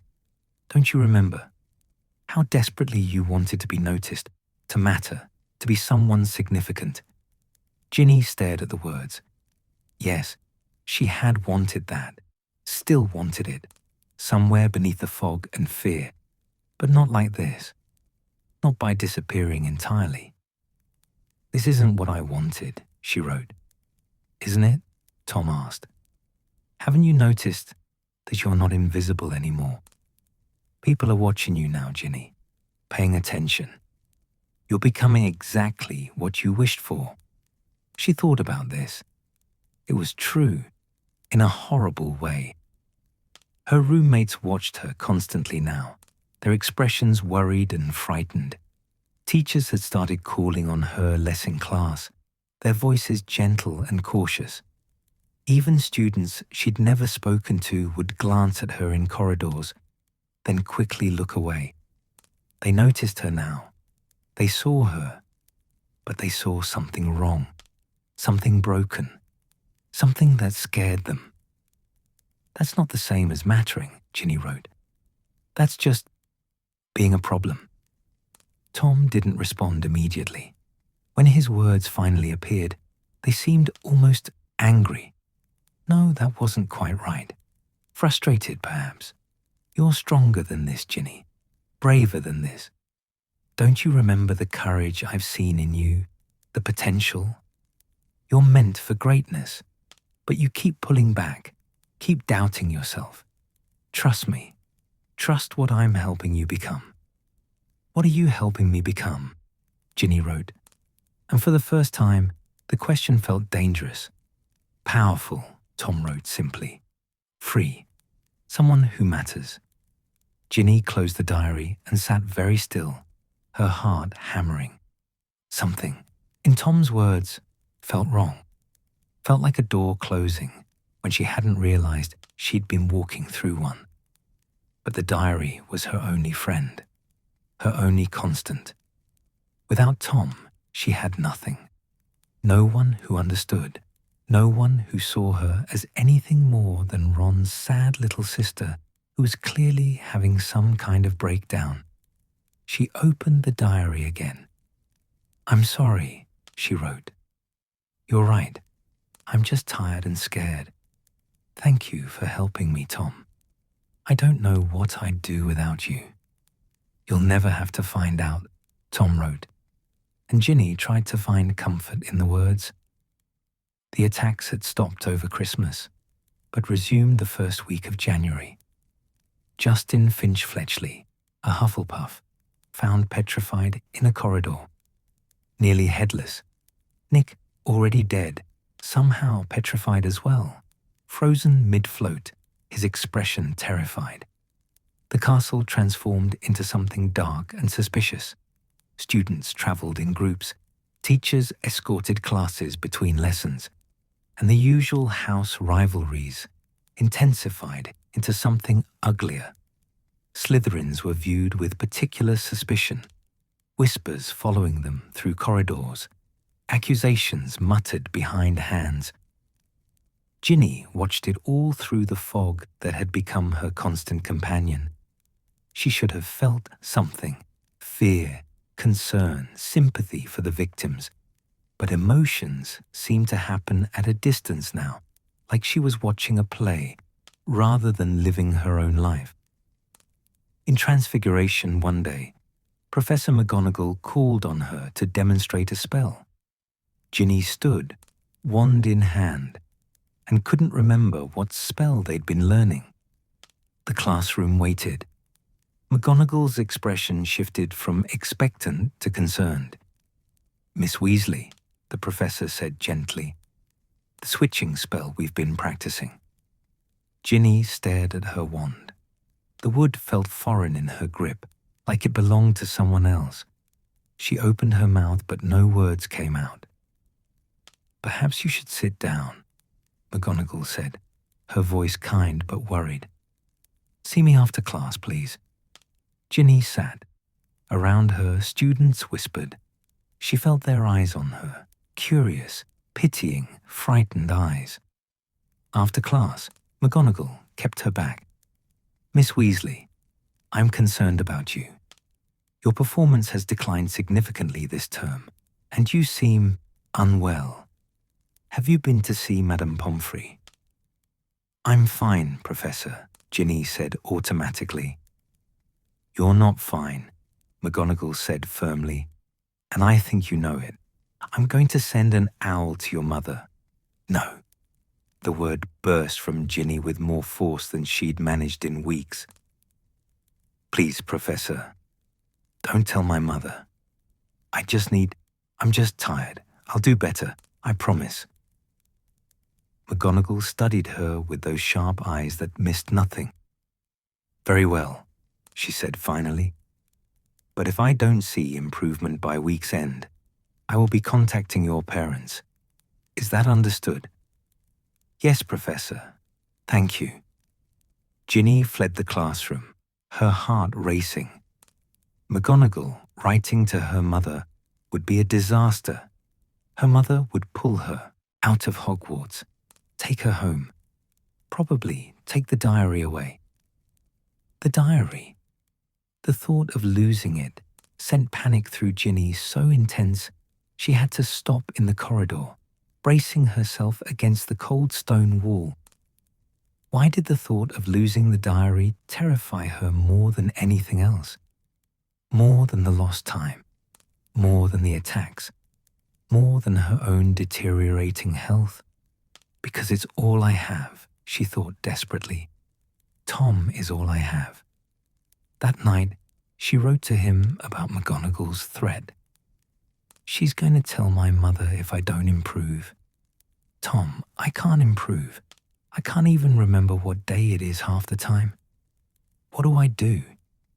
"You need to be more careful," Tom wrote, his script somehow sharper than usual. "Control yourself better in classes. Force yourself to focus. I can help you, Ginny. but you need to try harder." "I'm trying," Ginny wrote, tears streaming down her face. "I'm trying so hard. But Tom, I think maybe I need help. Real help. Maybe I should go to Madame Pomfrey. Maybe there's something medically wrong." "No," Tom wrote, the word appearing faster than she'd ever seen him write. "No doctors, no teachers, no adults. They won't understand, Ginny. They'll separate us. They'll take me away from you, and then you'll have no one. Is that what you want? To be completely alone?" "No," Ginny wrote quickly. "No, I don't want that." "Then trust me," Tom wrote. "Only me. We'll get through this together. But Ginny, you need to stop fighting what's happening. Stop resisting. Let go, and everything will be easier." "Let go of what?" "Control," Tom wrote. "Let go of control. Let me help you more completely. Let me guide you. Trust me entirely, Ginny, and I promise everything will be all right."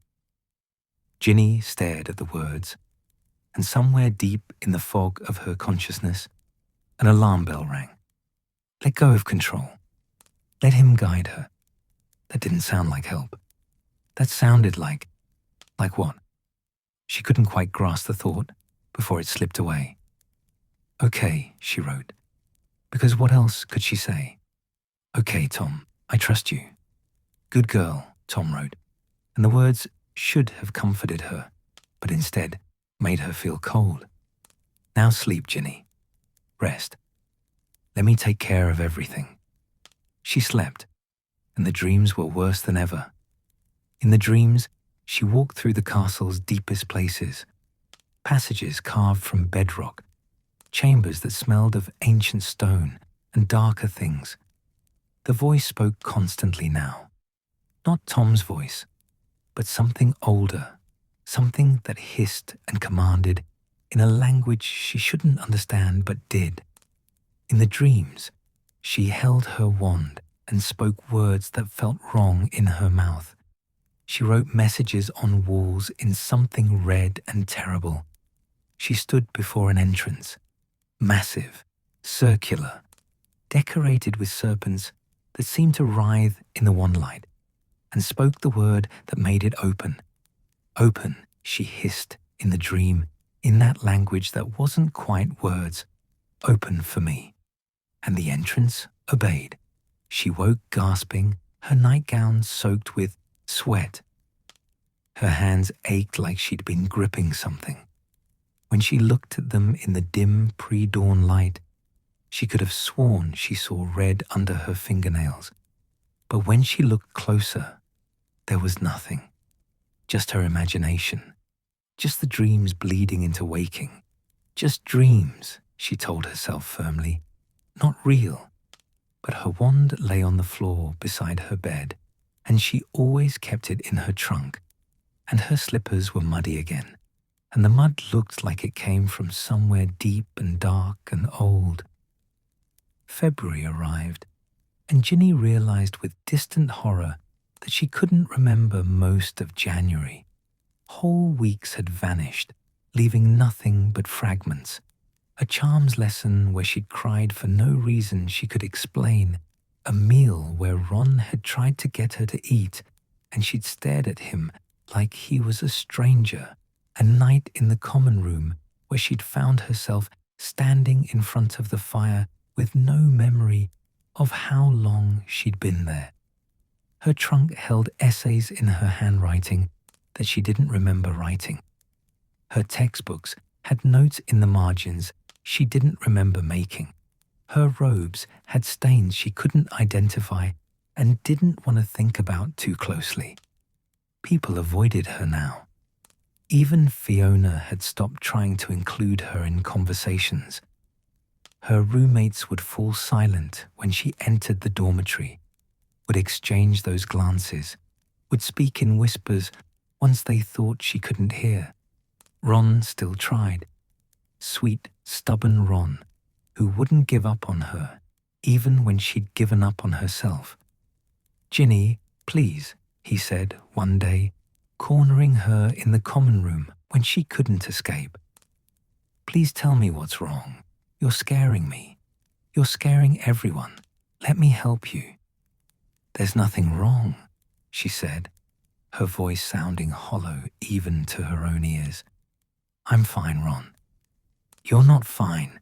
Ron's voice rose, attracting attention from other students. "Look at yourself, Ginny. You're disappearing. And Mum's worried sick. Your letters don't sound like you at all."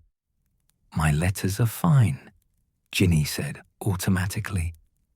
She didn't remember writing any letters. "They're not fine. They're weird and short and they don't sound like you." Ron grabbed her shoulders, forcing her to look at him. "Ginny, please, if something's happening, if someone's done something to you, tell me. Tell someone. Harry and we can help." "I don't need help," Ginny said, pulling away. "Especially not from Harry Potter." Ron looked stricken. "Ginny." She walked away before he could say more, her eyes burning with tears she couldn't quite feel. That night, she wrote to Tom with shaking hands. "Ron says I'm disappearing. Is that true? Am I disappearing, Tom?" "Only the parts of you that were weak," Tom wrote back. "Only the parts that held you back. What's emerging is stronger, Ginny. More powerful, more significant. Everything you wanted to be." "I don't feel powerful," Ginny wrote. "I feel like I'm dying." "Death and rebirth often feel similar," Tom wrote. And the words sent ice through Ginny's veins. "But you're not dying, dear Ginny. You're being perfected. Trust the process. Trust me." "Who are you?" Ginny wrote suddenly, the question appearing on the page before she'd consciously formed it. "Who are you really, Tom? Not just a memory, not just a preserved impression. What are you?" Tom didn't respond immediately. The silence stretched so long, Ginny thought he might not answer at all. Then, finally, his words appeared, slower than usual, each letter deliberate. "I'm someone who understands power, Ginny. Someone who refused to be limited by weakness or death or the small thinking of small people. I'm someone who found a way to endure, to persist, to return. And I'm someone who chose you." "Chose me for what?" Ginny wrote, her hand trembling so badly the letters were barely legible. "To help me," Tom wrote simply. "To give me what I need, to become whole again. You've been helping me all along, Ginny. Every word you've written, every piece of yourself you've shared, you've been making me stronger while you grew weaker. It's a fair exchange, really. Your life for mine." The words seemed to pulse on the page. Ginny stared at them, her mind struggling to process what they meant.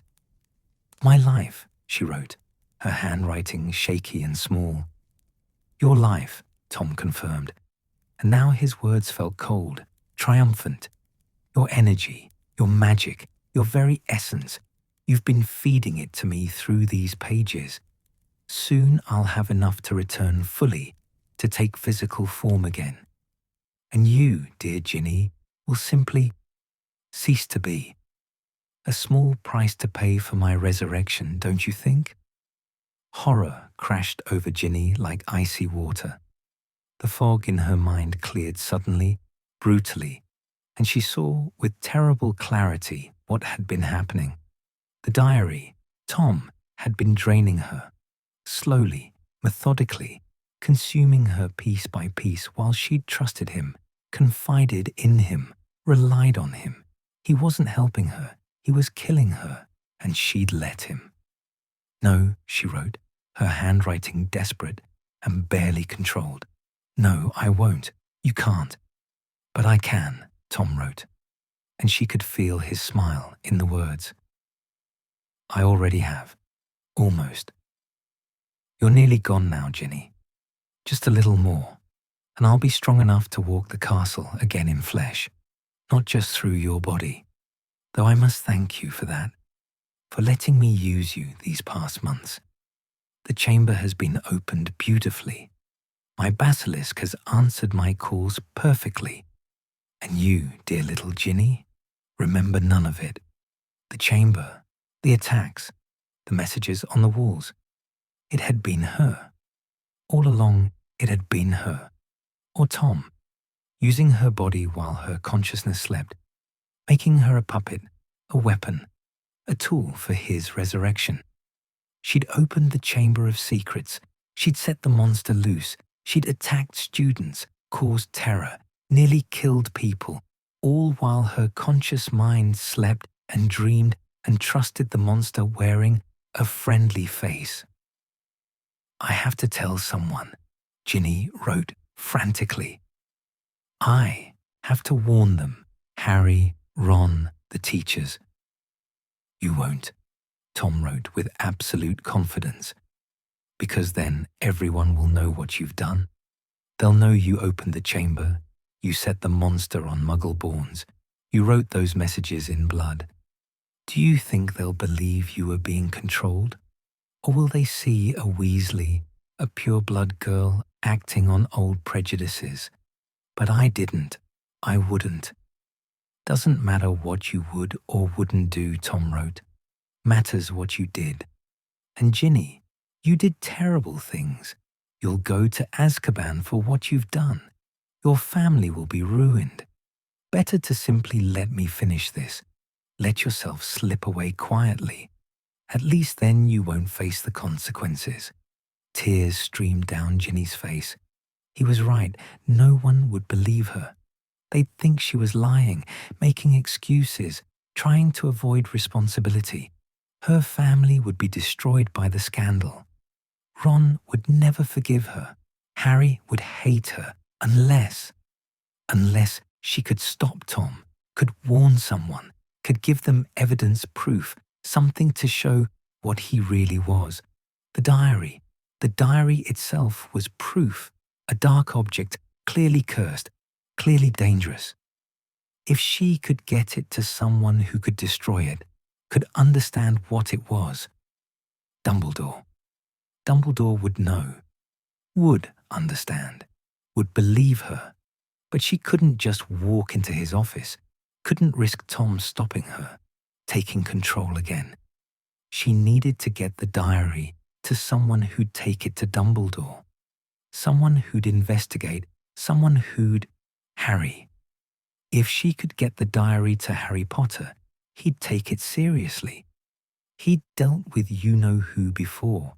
He'd understand that dark objects needed to be destroyed.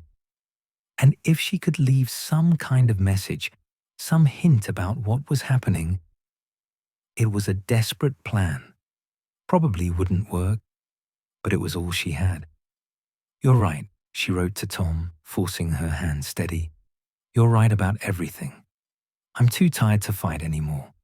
I'm sorry I questioned you. There's my good girl, Tom wrote, satisfaction radiating from the words. Rest now, Ginny. Let go. It will all be over soon. Ginny closed the diary and sat very still, her heart hammering. She had to move fast, had to get the diary to Harry before Tom realized what she was planning, before she lost herself completely. She looked around the dormitory. Her roommates were asleep, curtains drawn around their beds. The castle was silent, late enough that no one would be in the corridors. Ginny tucked the diary inside her robes and slipped from the dormitory as quietly as she could manage. The common room was empty.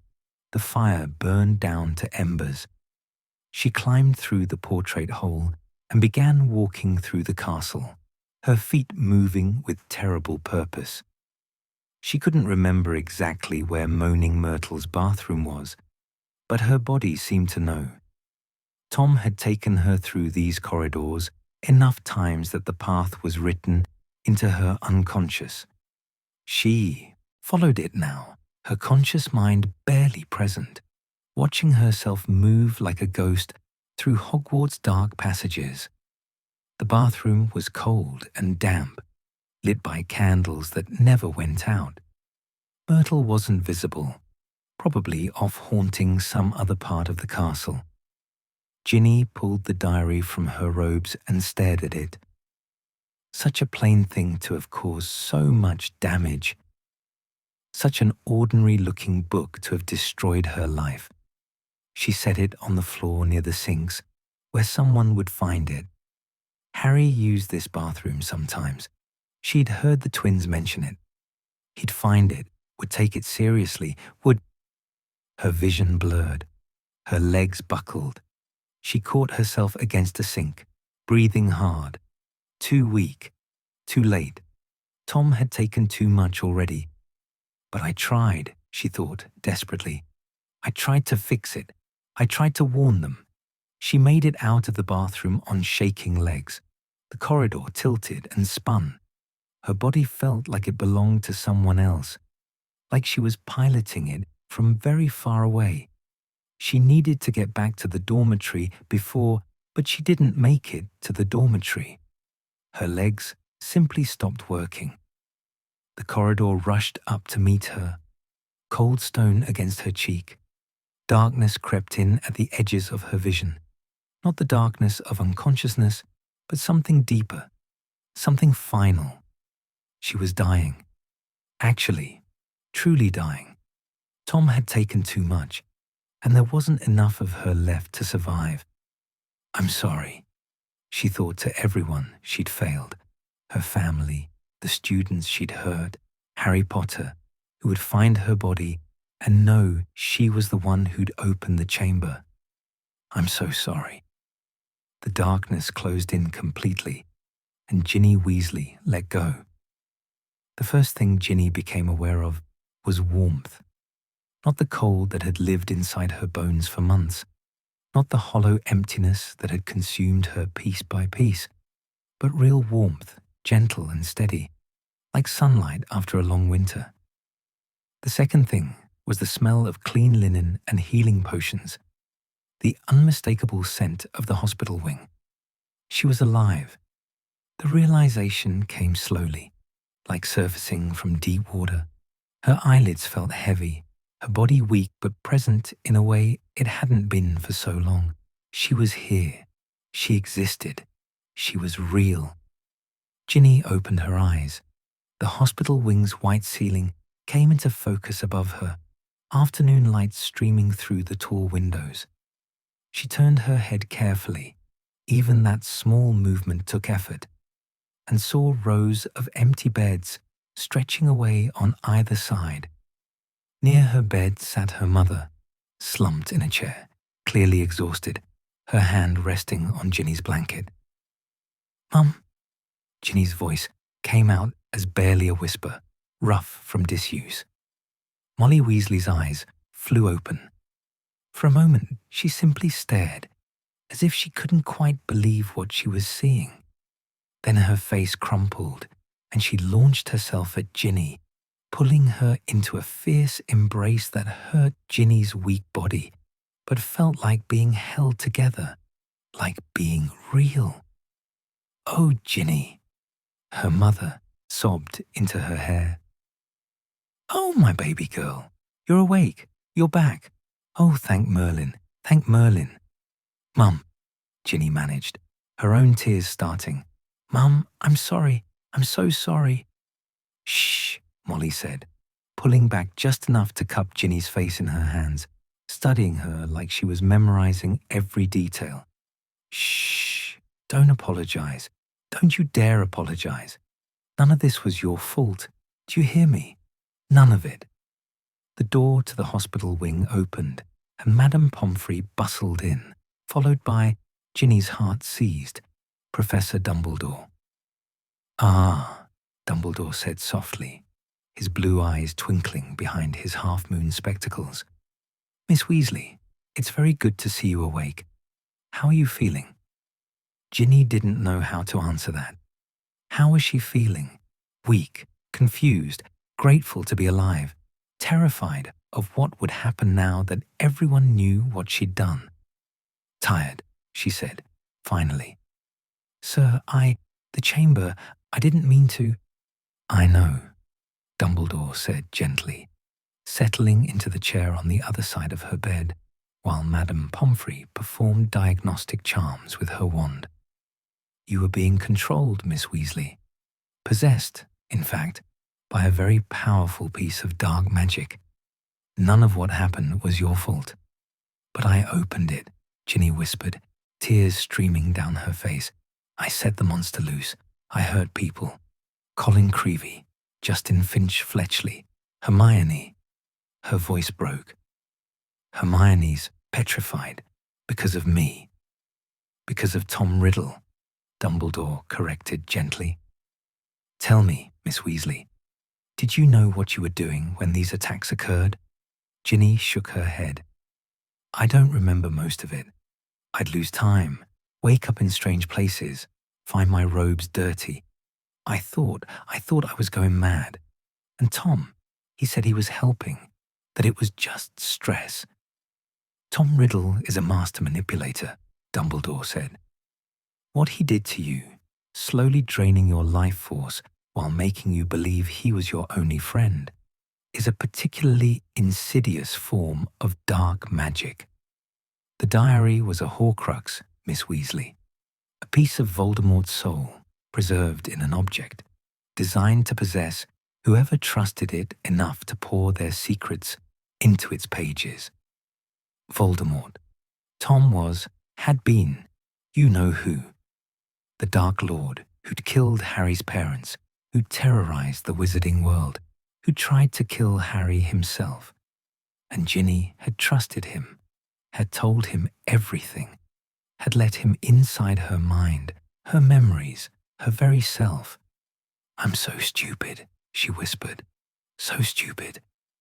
You were 11 years old, Dumbledore said firmly. Lonely, anxious, desperate for a friend who understood you. Tom Riddle has had decades to perfect the art of manipulation. Even experienced witches and wizards have fallen prey to his influence.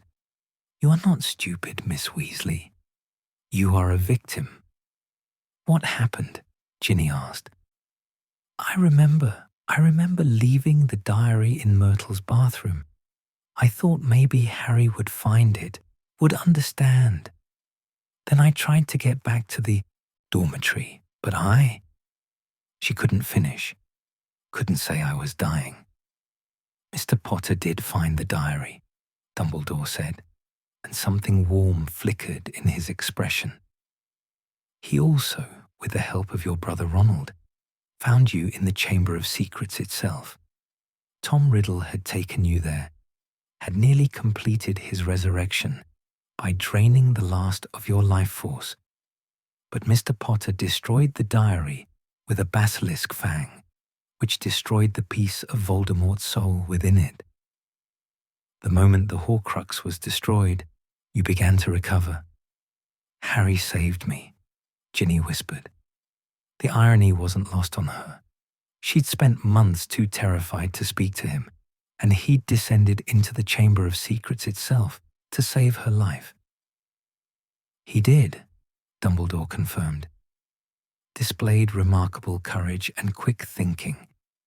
He also wanted me to tell you, when you woke, that he understands completely what it's like to be influenced by Voldemort, that he doesn't blame you in the slightest. Fresh tears spilled down Ginny's cheeks. She didn't deserve Harry's understanding, didn't deserve anyone's forgiveness. The other students, she managed, the ones who were petrified, will make full recoveries, Madame Pomfrey interjected, finishing her diagnostic spells. The Mandrake restorative draft is nearly ready. Within a week, all the victims will be revived, including Miss Granger and the others.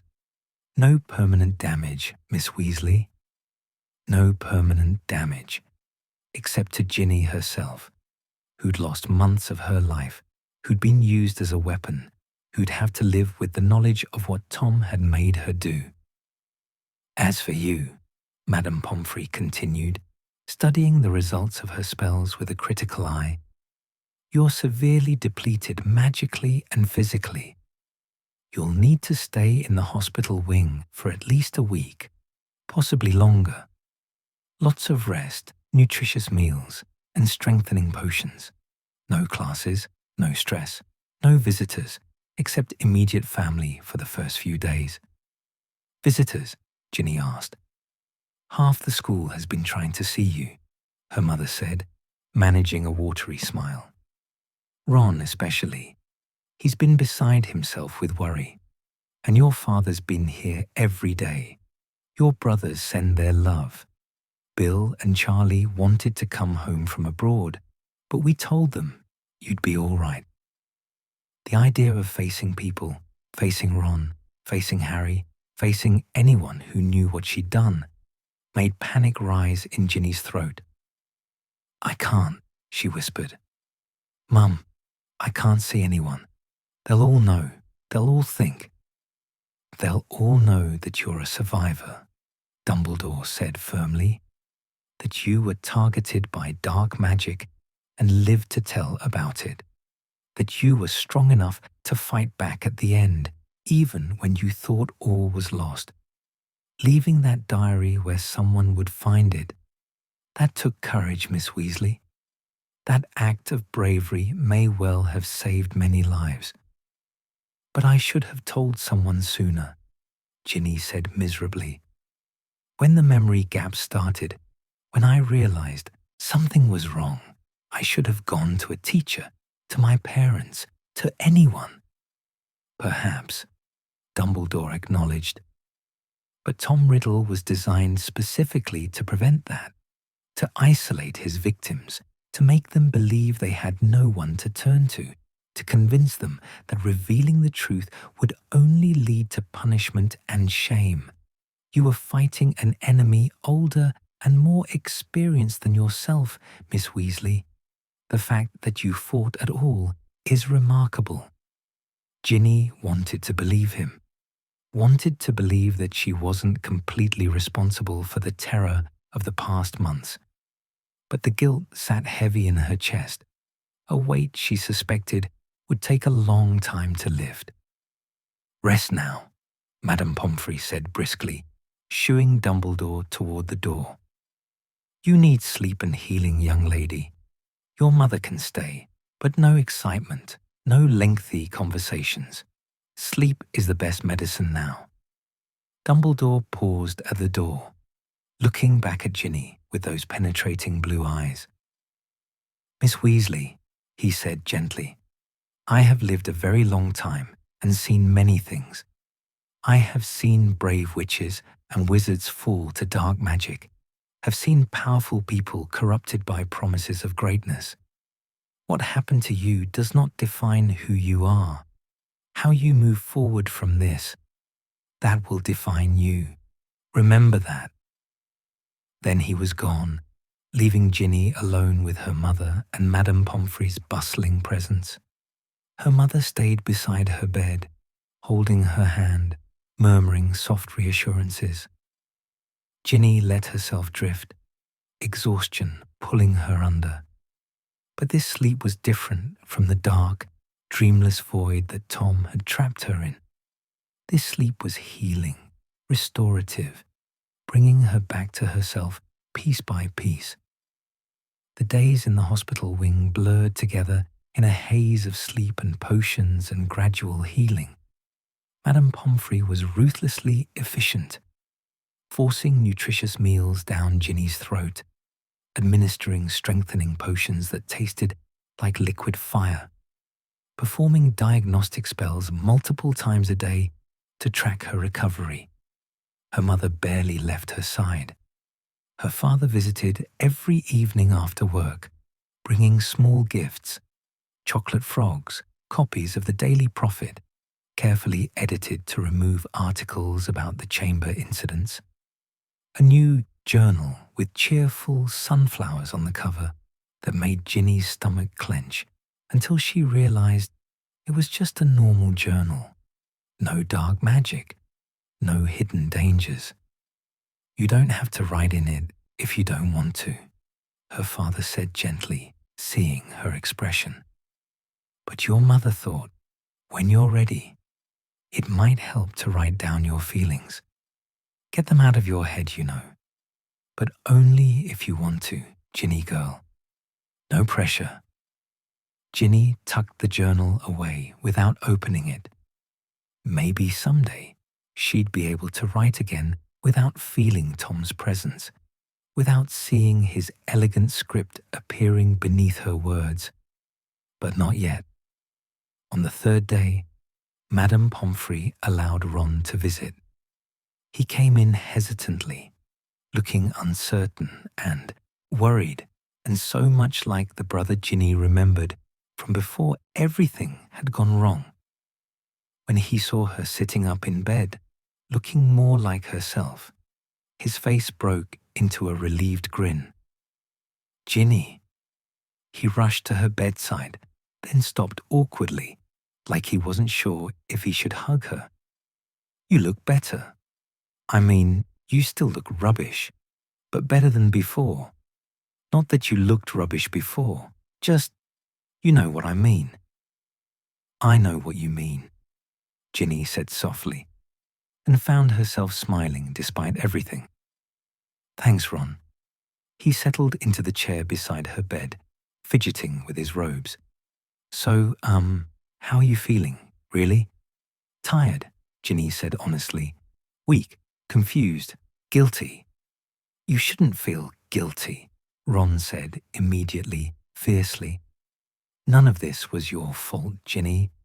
That diary, that piece of you-know-who, it tricked you. Harry explained everything. How it worked, how it drained you, how it made you do things you didn't even remember. You're not responsible for what it made you do. It feels like I am, Ginny whispered. I hurt people, Ron.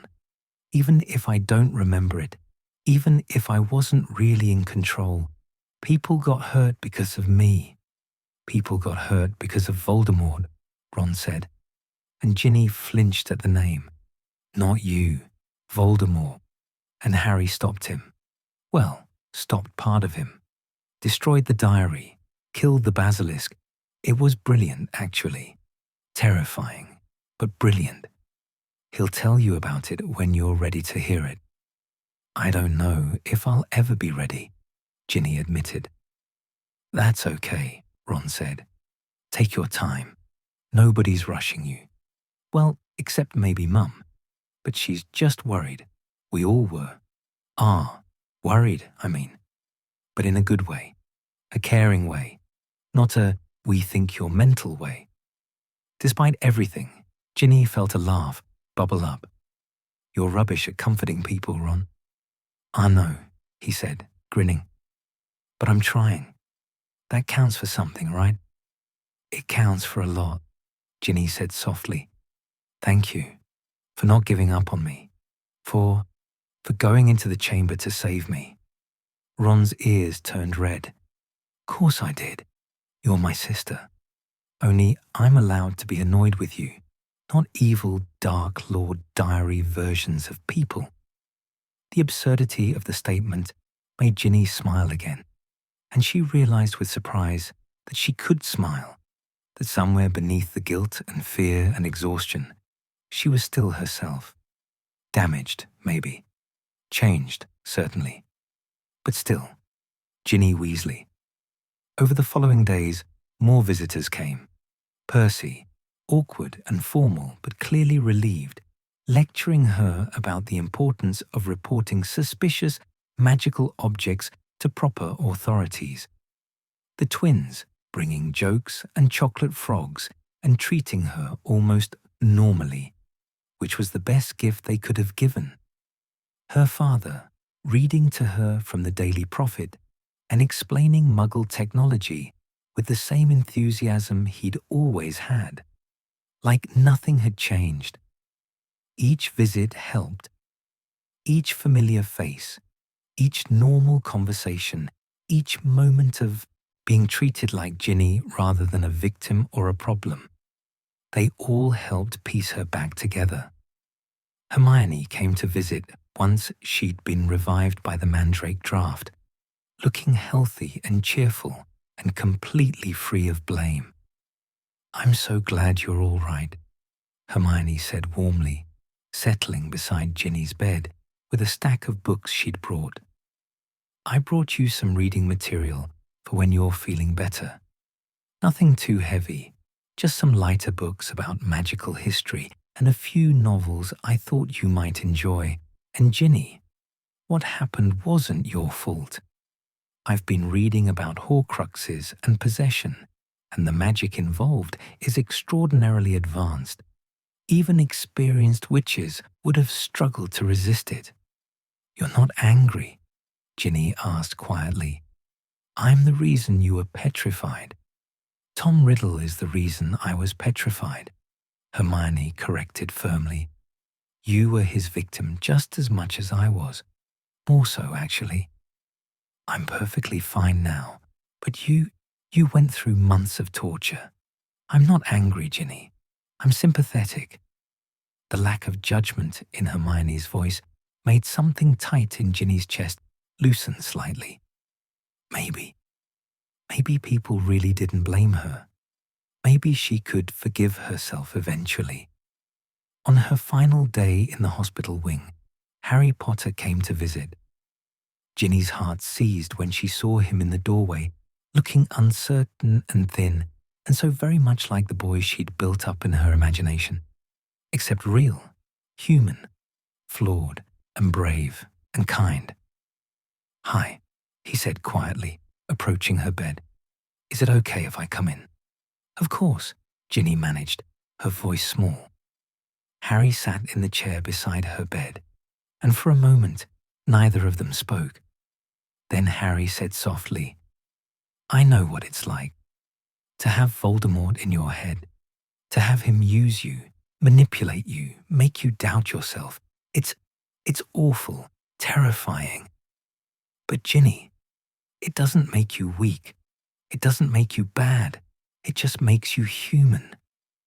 You saved my life, Ginny whispered. You went into the chamber, faced the basilisk, destroyed the diary. You saved me when I couldn't save myself. You were already saving yourself, Harry said. Leaving the diary where someone would find it, fighting Tom's control long enough to do that. That was you, Ginny. That was your courage. I just finished what you started. Tears streamed down Ginny's face.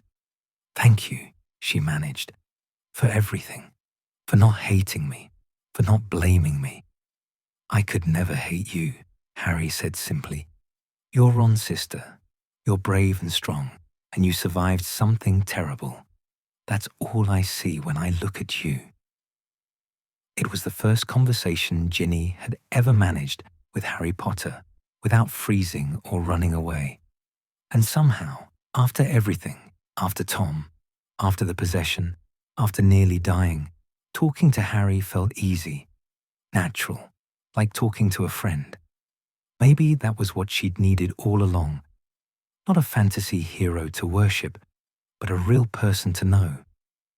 A week later, Madame Pomfrey finally declared Ginny healthy enough to leave the hospital wing. Her parents had decided she'd finish the year at Hogwarts rather than going home. Dumbledore had convinced them that normalcy would help her recovery, that running away would only make the trauma harder to process. Ginny was terrified of facing the other students, of seeing the castle corridors where she'd walked as Tom's puppet, of being in the dormitory where she'd written to the diary every night.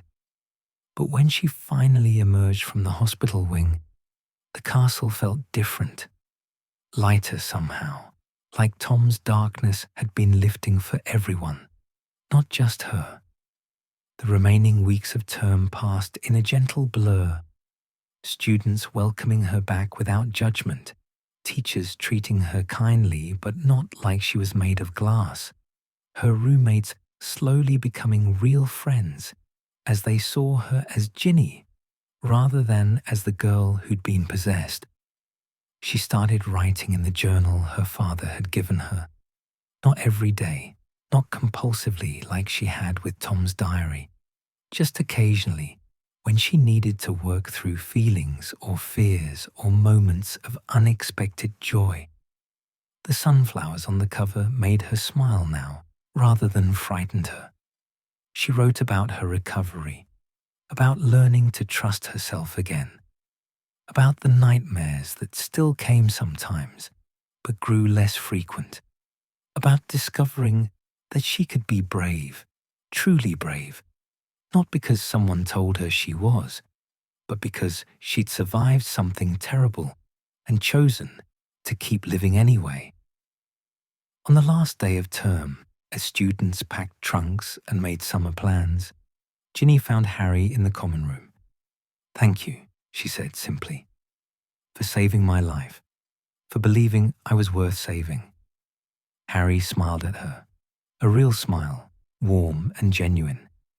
"You were always worth saving, Ginny. I just hope you know that now." "I'm starting to," Ginny said. And it was true. She was starting to believe it. The Hogwarts Express carried them home through golden afternoon light.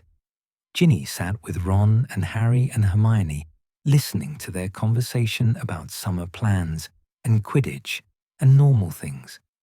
She participated when she wanted to, stayed quiet when she needed to, and nobody pressured her to be anything other than herself.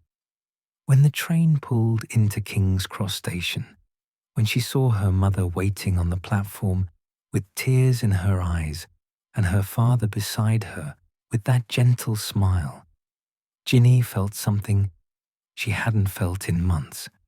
Hope. She'd survived. She'd been broken and put back together, and she wasn't the same person she'd been before. She was changed, marked by what had happened. But she was alive. She was healing. She was learning that strength didn't mean never falling down. It meant getting back up. "My name is Ginny Weasley," she thought, as she stepped off the train and into her mother's embrace. "I survived Tom Riddle. I survived possession. I survived nearly dying. And I'm going to be okay. Maybe not today. Maybe not tomorrow. But someday, I'm going to be okay." The summer stretched ahead, full of possibility and healing, and the slow, difficult work of learning to be herself again. But as her family surrounded her, as the warmth of belonging settled into her bones, Ginny knew one thing with absolute certainty. She was home. She was safe.